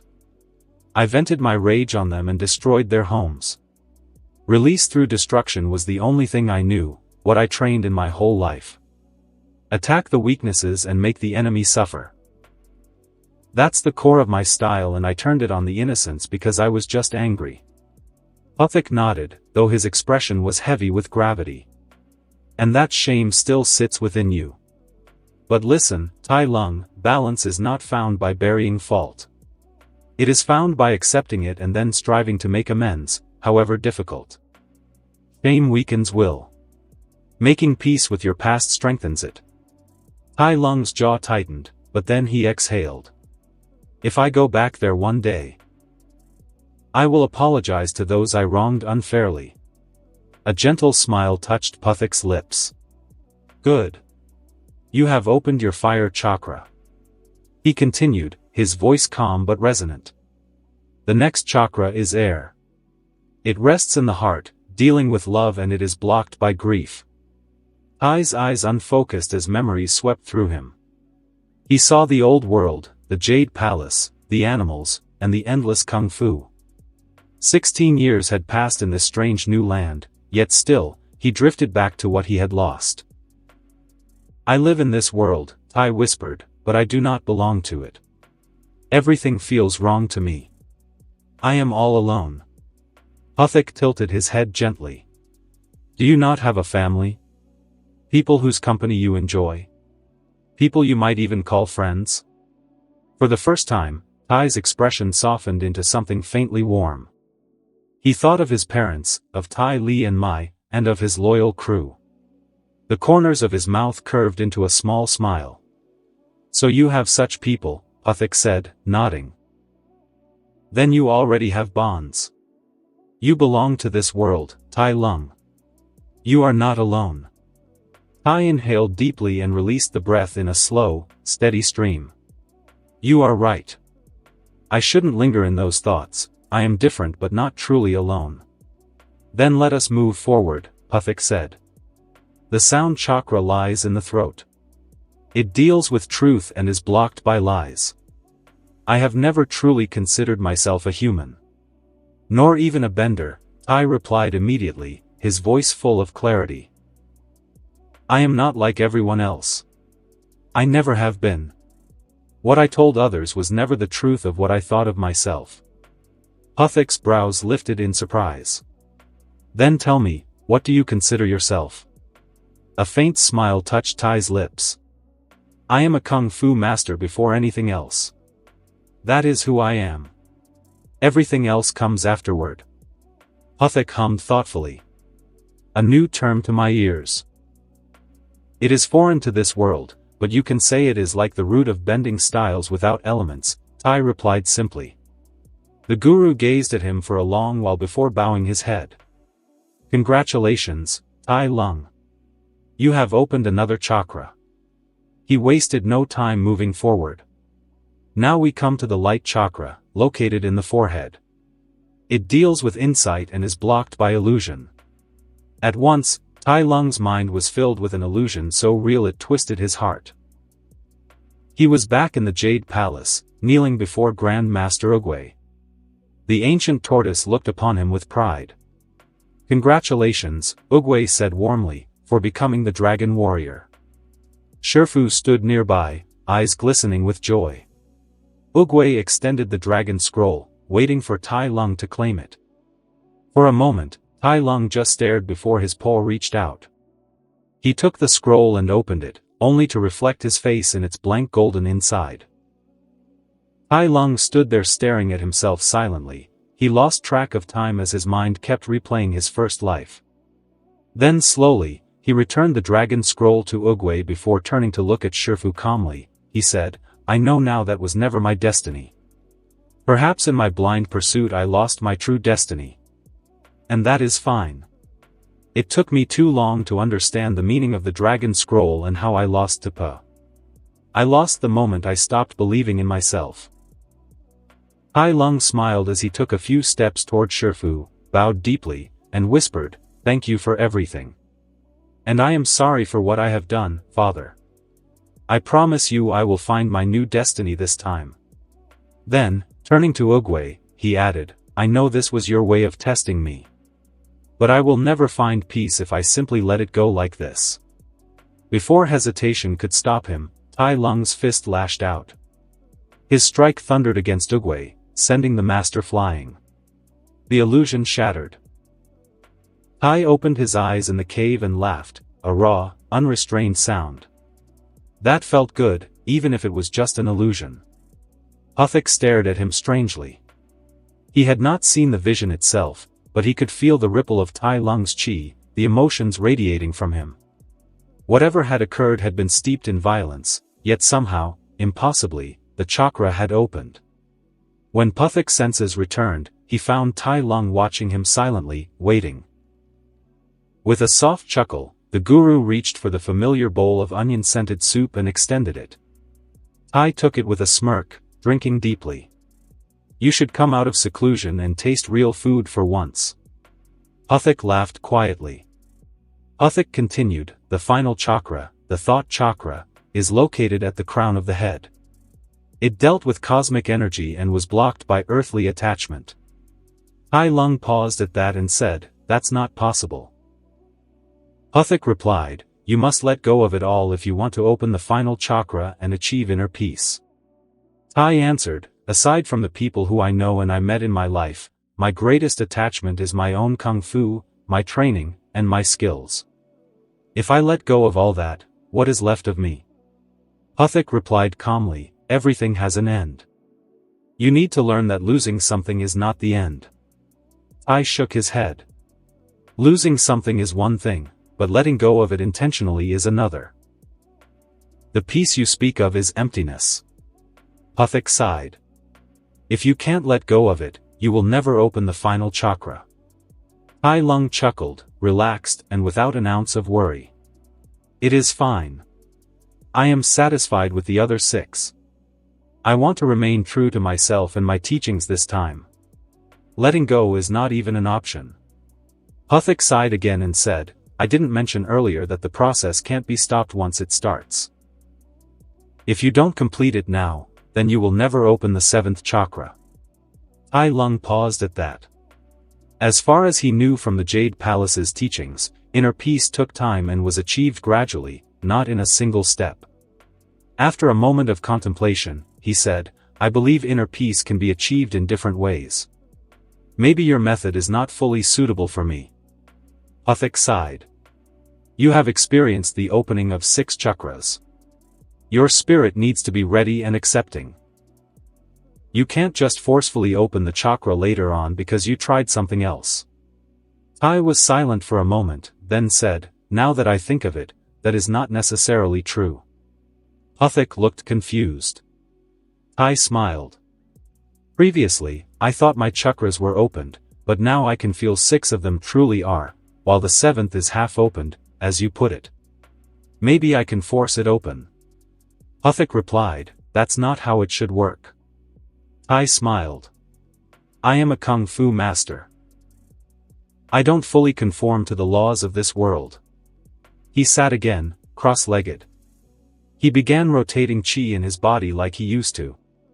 This time, with his chakras opened, he could feel his control and flow were nothing like before.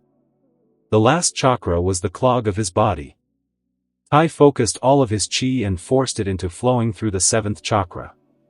As he did, Tai felt a severe pain in his head due to his actions, but he persisted. He wanted the chakra to open forcefully. Puthik, seeing this, spoke up urgently. Stop this madness now. You will harm yourself. But Tai didn't listen. Instead, he pushed his chi even harder. The next moment, golden chi exploded from Tai's body like a torrent, shocking Puthik. The chi radiated from Tai's body like a storm, it was visible to the naked eye. Puthik just stared at the sight and whispered, how could this be? What are you? After his unexpected gains, Tai Lung descended the temple toward his ship. The moment he arrived, his crew rushed to him, led by Han, who immediately asked, you've been up there for days, we were thinking of coming to check on you. And, what happened to you to come back in such a state? Where are your clothes? Tai Lung had ascended the mountain wearing his military uniform, but now he returned shirtless, his pants torn from strain and wear. He replied calmly, I found something unexpected up there, but I didn't realize days had passed. Anyway, we are done here. Let's head back home, it has been a while since we left. Han nodded without more questions, it was obvious their captain didn't want to share details. As for the rest of the crew, they smiled hearing they were going back home. Days later, Tai Lung's ship arrived at the Fire Nation capital. The moment the vessel docked, Tai Lung disembarked and headed straight home to see his parents. His return came as a surprise to them, as they had received no letter saying he was coming back. Tai Lung had to admit, he grew to enjoy his stay with his parents again, something he hadn't expected when he was first born in this world. But one thing surprised him: Tai Li had left the capital to join a circus. In one of her letters, she had mentioned her desire to travel, but Tai Lung had never imagined she would choose such a life. At the same time, he learned that the ever-gloomy Mai had also left the capital, traveling with her family to a settlement in the Earth Kingdom. Her father had been assigned to govern the settlement and the surrounding villages. Tai Lung's life fell into a peaceful pattern of training and living in his home, and it lasted for a whole 2 weeks till his father, Julian, took him to his study to speak in private one night. "I know you are still resting from your long travels and 2 weeks is barely enough," Julian began, "but do you have plans for what you are going to do next? Are you planning to leave again?" Tai Lung replied, "I am thinking of going to visit Tai Li's circus." In her last letter, she said, "The circus is going around our settlements in the Earth Kingdom." Julian nodded, then said, "Recently, Commander Zhao has been promoted to Admiral.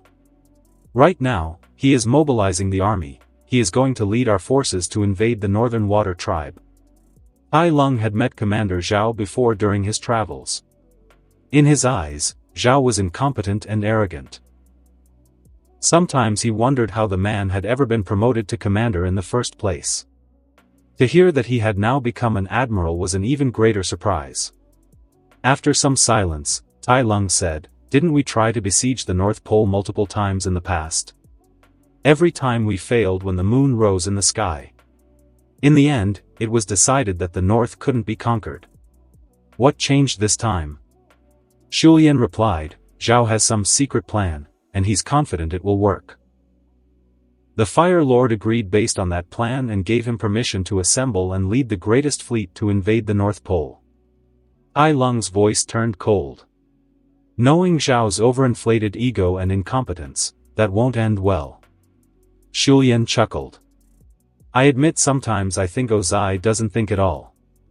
Since our days under Master Zhong, Zhao was not anywhere near the smartest or the most capable, just an ambitious man with a violent temperament."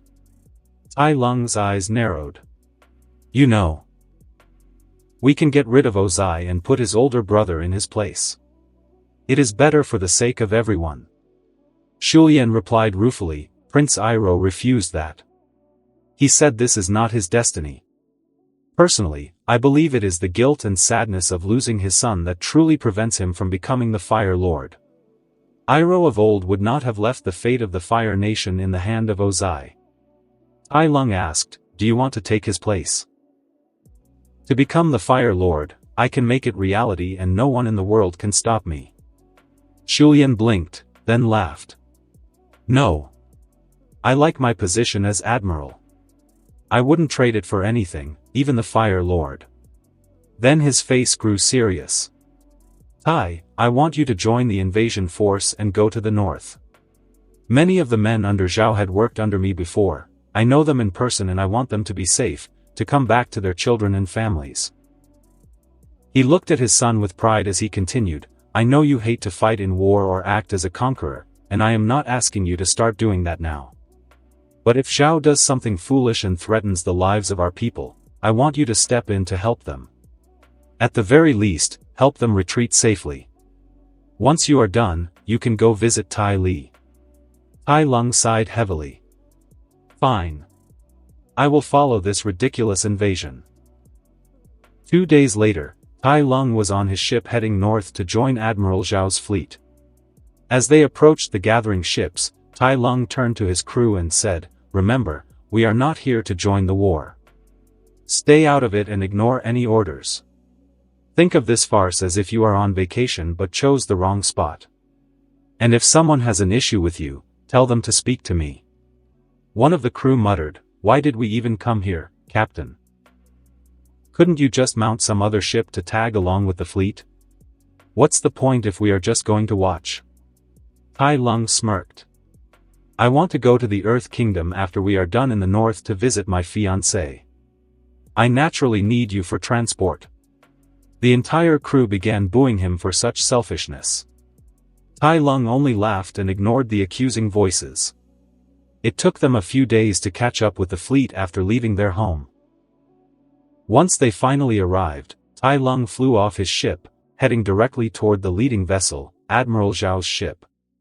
Many Fire Nation soldiers saw him flying over their decks, fire blazing from his hands and feet, and voices of shock rippled through the fleet.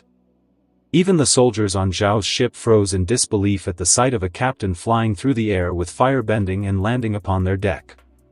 Tai Lung looked at the statue-still soldiers and asked calmly, "Where is Admiral Zhao?"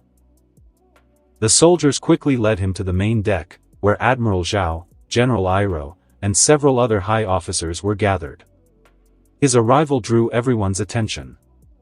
Tai Lung was well known among the Fire Nation military. As the son of Admiral Lung, his name carried weight, and though he held immense power, he rarely participated in large-scale battles. Instead, he roamed, cleaning up only the problems he encountered. Admiral Zhao narrowed his eyes. "Captain Lung. I did not expect your arrival. I was not told you were joining this mission." Tai Lung replied, "I and my crew are not joining. We are just tagging along." Zhao frowned deeply. "And why is that?"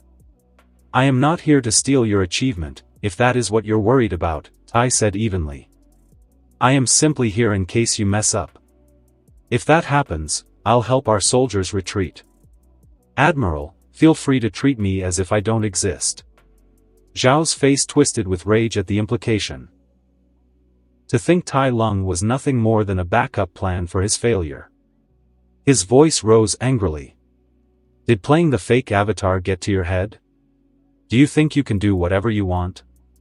Tai Lung replied without care, "It's not my fault that everyone is so weak that you can't tell the difference between a strong firebender and the avatar. And yes, I can do what I want. Do you want me to prove it to you?"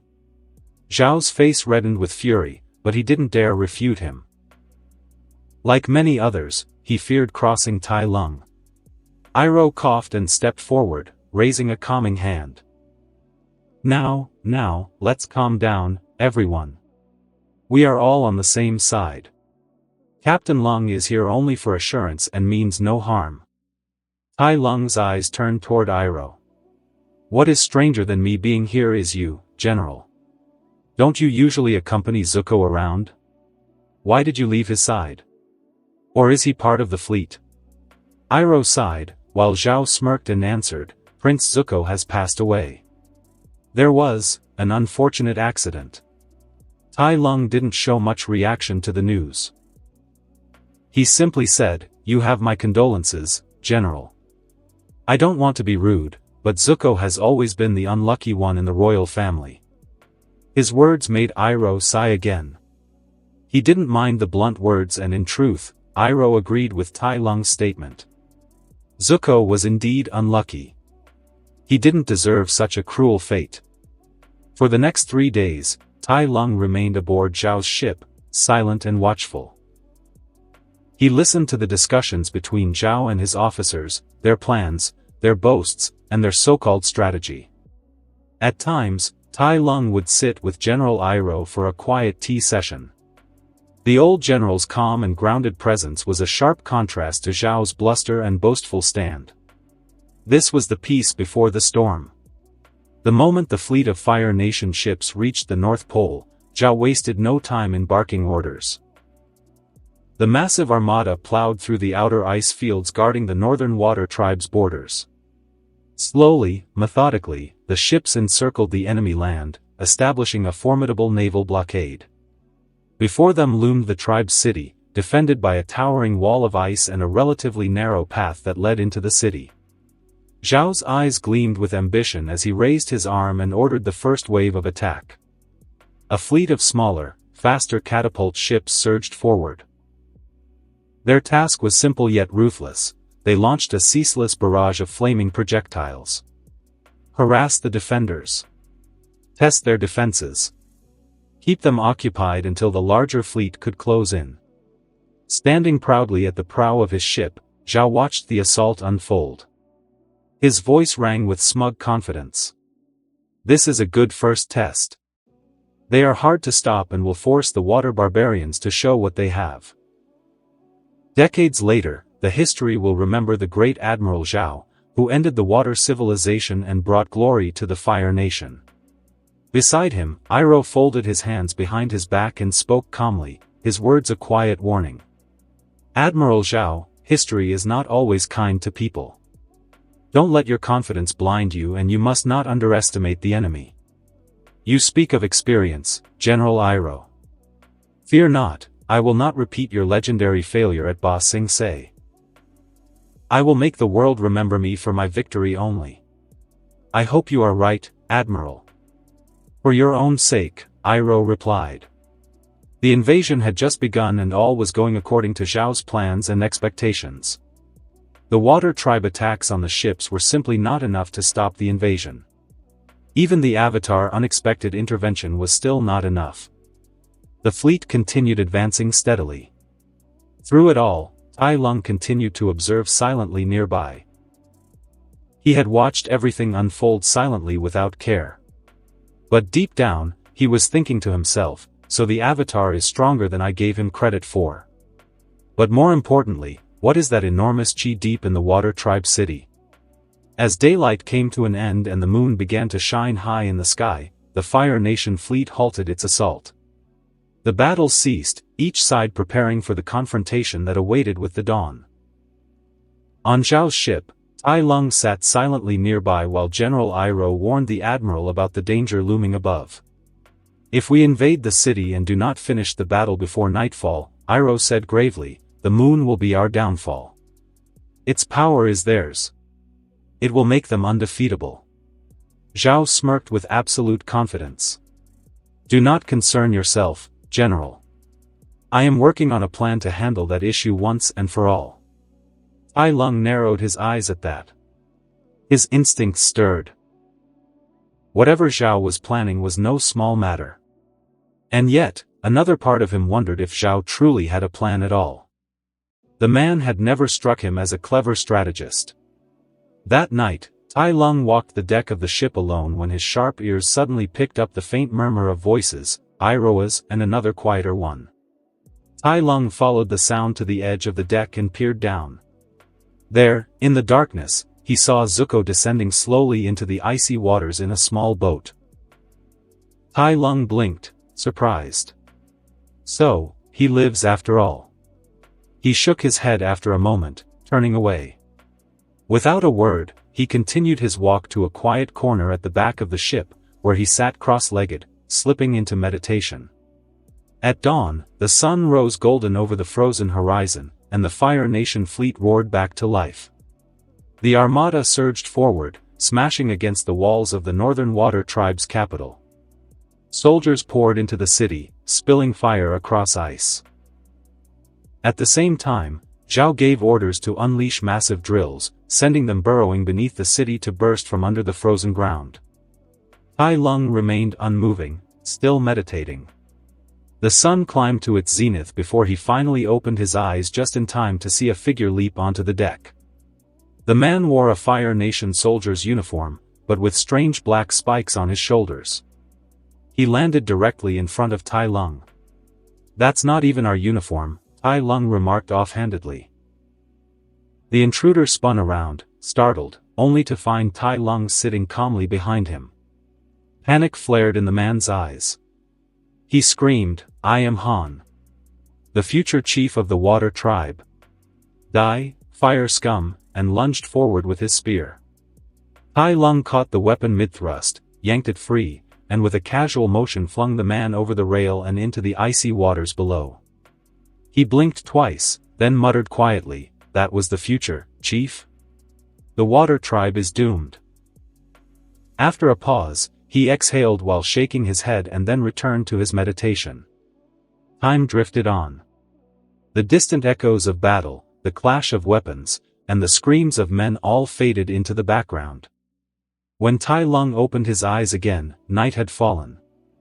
The full moon loomed behind him, its silver glow illuminating the world below. Rising to his feet, he made his way to the strategy chamber only to find Zhao was gone. One of the soldiers stationed there saluted him. Captain Lung, the admiral took his guard and left on a mission to guarantee our victory. What mission? Tai asked. The soldier shook his head. It is a secret, sir. We were never told. Where is General Iroh? He disappeared shortly after the admiral left. We don't know where he went. Tai Lung nodded slowly, then walked back to the bow of the ship. His eyes narrowed as he gazed into the distance, where he could feel the enormous chi. After a long moment of contemplation, his curiosity took hold of him. He ignited fire from his limbs and took flight, streaking toward the chi source. As he neared the heart of the Water Tribe's city, the world around him suddenly shifted, bathed in crimson light. He stopped mid-flight and looked up. The moon, once silver, was now blood red. Confusion filled him. In both his lives, he had never seen anything like this. A foreboding feeling pressed against him, whispering of a bad omen. At the same time, the chi he had been sensing earlier rippled violently, growing uneasy. With a frown, Tai Lung pressed onward, flying straight toward it at full speed. And as he got close, his gaze caught the scene clearly, figures gathering at the heart of the city near a small pond. Closest to the water stood Admiral Zhao, clutching a small bag in his hand, with 4 guards at his side, tense and alert. Opposite them stood the Avatar, his pet, and his companions. Zuko, battered and bound, was strapped on the pet's back. And alone, standing to the side of both groups with a firm stance, was General Iroh, his eyes fixed on Zhao as if ready for war. Tai Lung narrowed his eyes. Then, with a sudden drop, he dived from the sky. He landed between the two groups with a heavy thud as blue fire burst outward in a dissipating shockwave. The impact left everyone staring in stunned silence, their eyes wide in disbelief at the man descending from the night sky. Straightening himself, Tai Lung fixed Zhao with a piercing stare. He spoke, "What is going on here, Admiral? And is the red moon related to you?" The chi he had been following radiated from the small bag Zhao clutched, pulsing with unnatural intensity. Not giving Zhao a chance to answer, Iroh spoke up, "Zhao wants to kill the mortal form of the moon spirit, effectively erasing the moon itself." Tai Lung glanced briefly at Iroh, then back to Zhao, his golden eyes narrowing further. "Was this your plan? To kill the moon?" Zhao straightened with arrogance, his voice carrying a feverish pride. "The moon is our enemy. It empowers the Water Tribe. Since the spirit chose to dwell in this world at the cost of its immortality, it must face the consequences. And I, Admiral Zhao, shall be the Moon Slayer, the man who stripped the barbarians of their strength and conquered the north." Tai Lung shook his head slowly, his tone laced with disdain. "I knew you weren't the brightest, but this is a new low even for you. We benefit from the moon, it illuminates our nights, governs the tides, and perhaps does more things we don't even understand yet." Zhao's face twisted with rage. "That is nothing compared to removing the power of the Water Tribe. And you?" His voice cracked with fury. "You said you wouldn't stand in my way. That you wouldn't meddle in this war." Tai Lung's expression hardened. "Waging war, conquering lands, chasing your glory, that's your ambition. I won't stop you, I have no right to do so. But harming the world we live in?" His eyes gleamed dangerously. "That, Zhao, is unacceptable. Free the spirit or I will turn you to ashes." For a flicker of a moment, fear broke through Zhao's mask of arrogance. He clenched his jaw, closed his eyes, and with a huff, turned his back. He released the moon spirit from the bag. The world shifted instantly. Above them, the red glow vanished, replaced by the soft, silver radiance of the restored moon. Calm rippled across the pond as if the world itself exhaled in relief. Tai Lung gave a slow nod, then turned his head toward the Avatar's group. "You can have your fight or war," he said coolly. "But do it somewhere else." The moon's place is off limits. A collective gasp came from the Avatar group, their eyes wide as they saw Zhao hurling fire at the newly freed spirit. The next moment, the world went black. The moon vanished from the sky. Darkness consumed the night. Tai Lung's head snapped around, his eyes blazing with fury. At the same time, Iroh roared in anger, unleashing fire upon Zhao. The Admiral's guards rushed forward to intercept him. Zhao, seizing the chaos, turned and bolted toward the exit without looking behind. Tai Lung's fingers curled into a fist. His eyes locked on Zhao's fleeing figure. With a growl, he punched forward. The pond erupted in an inferno of blue fire. The flames surged into a colossal wall, racing across the ice with the force of a hurricane. Zhao barely managed to turn, his scream echoing, then cut short as the blue blaze devoured him whole. When the fire finally receded, a giant gaping hole remained in the icy walls. Nothing of Zhao remained, no body, no ash, no trace. He had been obliterated in an instant. The silence that followed was suffocating. All eyes turned toward Tai Lung, horrified at the sheer power he displayed. Tai Lung didn't even spare the Avatar a glance. His steps carried him closer to the pond where General Iroh now knelt, shoulders heavy with grief. "How is the moon spirit?" Tai Lung asked, his voice low. Iroh's reply was heavy with sorrow. "Zhao has done it." With care, he pulled a limp white fish from the water, its life extinguished. Tai Lung's eyes narrowed, his voice edged with anger. "If I had known this was his plan, I would have killed that bastard long ago." From his side, the Avatar darted forward, rushing past Tai Lung to kneel beside Iroh. Aang's face crumpled with devastation as he looked at the lifeless spirit. Behind Tai Lung, the soft, trembling voice of a girl with white hair broke the silence. "It is over now. There is no hope." In that instant, Tai Lung felt it, an eruption of chi like a storm bursting free. His eyes snapped to the Avatar as Aang's tattoos and eyes ignited with light, his voice suddenly layered with the sound of countless others. "No. It is not over." All watched in stunned awe as the Avatar stepped directly into the pond. The remaining fish, still swimming in circles, drifted toward him and began to glow with the same luminous light. Then, without hesitation, Aang plunged beneath the water. A burst of blue radiance surged outward, flooding the cavern. Before their eyes, the water rose and shaped itself into a colossal figure of shimmering liquid, a giant spirit of glowing water with Aang within its core. Slowly, the towering form turned and began to move toward the besieged city, leaving the pond and the stunned witnesses behind. While the others gaped in astonishment, Tai Lung muttered, "I thought he was going to heal the moon for a moment." Instead, he decided to focus on the war. Balance is going to be a hard dream with an Avatar like that. Every gaze snapped toward him in outrage, even Iroh showed disapproval of his words. Tai Lung shook his head in disappointment, then dropped to one knee beside Iroh. "Give me the spirit," he said firmly. Confused, Iroh hesitated, but something in Tai Lung's tone compelled him to obey. He handed over the dead fish.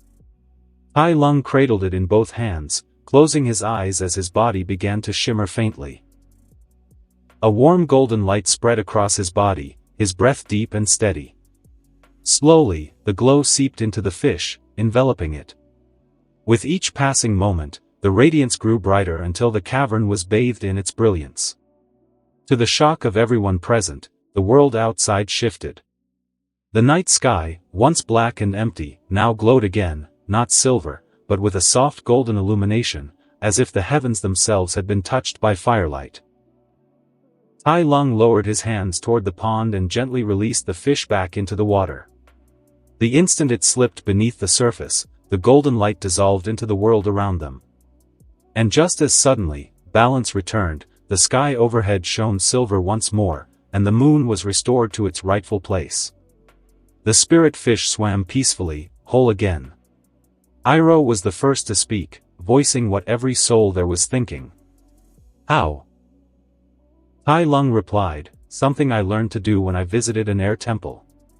Qi is the source of life for all creatures, even spirits. By giving the moon spirit my qi, it recovered. This only worked because the wound was fresh, and I had enough qi to share. But I'll admit. His lips twitched faintly. I didn't know if it would work, and I definitely didn't expect the fish would take almost half of my qi. He rose to his feet but instantly shifted aside as a spear of ice pierced into the spot where his head had been a moment earlier. Tai Lung turned, his golden eyes falling on the water girl glaring at him with raw hatred. He remembered her, Katara. I just saved the spirit, Tai Lung said coldly. And the first thing you thought of was to pierce me? Katara's voice shook with rage. You killed my father. Tai Lung frowned. You've got the wrong person. I didn't even participate in this invasion. Her face twisted, and with a sharp cry she hurled another barrage of ice spears. Tai Lung raised a hand, and with a single lick of flames, the projectiles evaporated into mist before they even touched him. You destroyed his ship and slaughtered everyone. Katara shouted. Tai Lung tilted his head, then asked flatly, your father was part of the Southern Water Raiders? At her silence, his tone turned sharper. Yes, I fought those. They struck first. I struck back. Beside Katara, the boy, Sokka, stepped forward, raising his boomerang with shaking hands, his voice tight with fury. We will avenge them. Tai Lung's eyes glimmered coldly as he faced the siblings. You two alone are not enough. Katara and Sokka narrowed their eyes at the same time, their grief transforming into defiance. With a sharp cry, Sokka hurled his boomerang, while Katara unleashed another surge of jagged ice. Tai Lung waved his hand casually, and a roaring wave of fire devoured both the boomerang and the ice midair, reducing them to smoke and steam. The blaze obscured the siblings' vision, but the next instant, Tai Lung burst through the wall of fire like a phantom.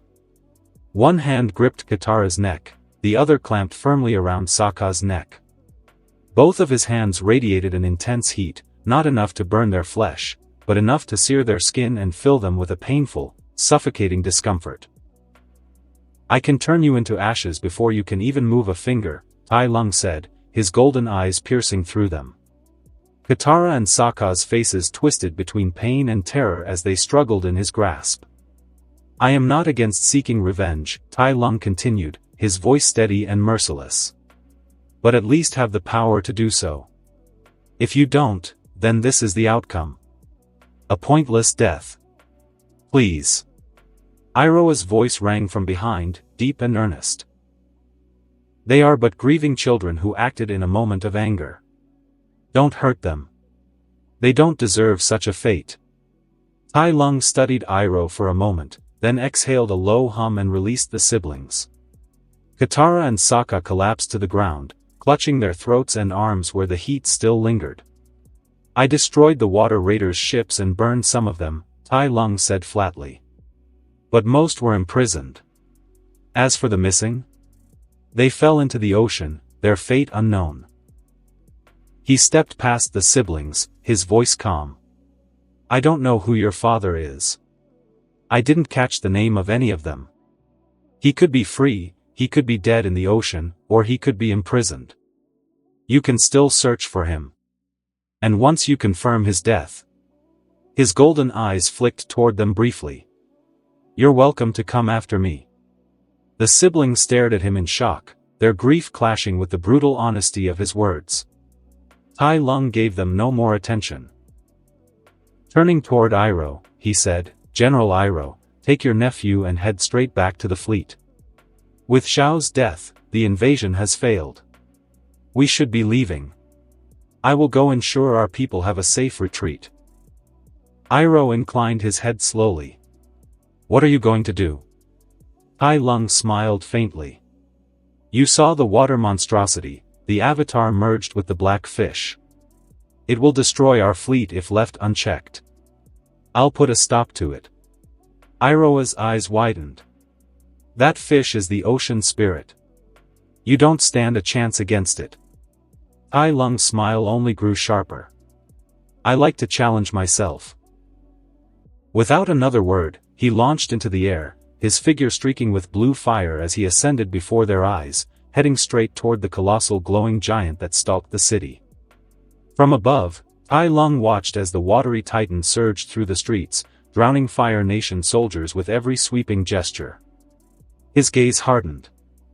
Rising higher into the air, he inhaled deeply, then roared, his voice amplified by qi, "This is Captain Lung. The invasion is over. Zhao is dead. Retreat immediately." His command thundered across the city, echoing through every ship, every alley, and every ear. Soldiers paused mid-battle, stunned. The next moment, Tai Lung thrust his fist forward and unleashed a torrent of blue fire at the massive water giant. The blast struck, and the colossus faltered for a moment before its glowing eyes shifted toward the flying figure. Tai Lung smiled, hovering in the air like a blazing star. "I can't have you drowning soldiers like that.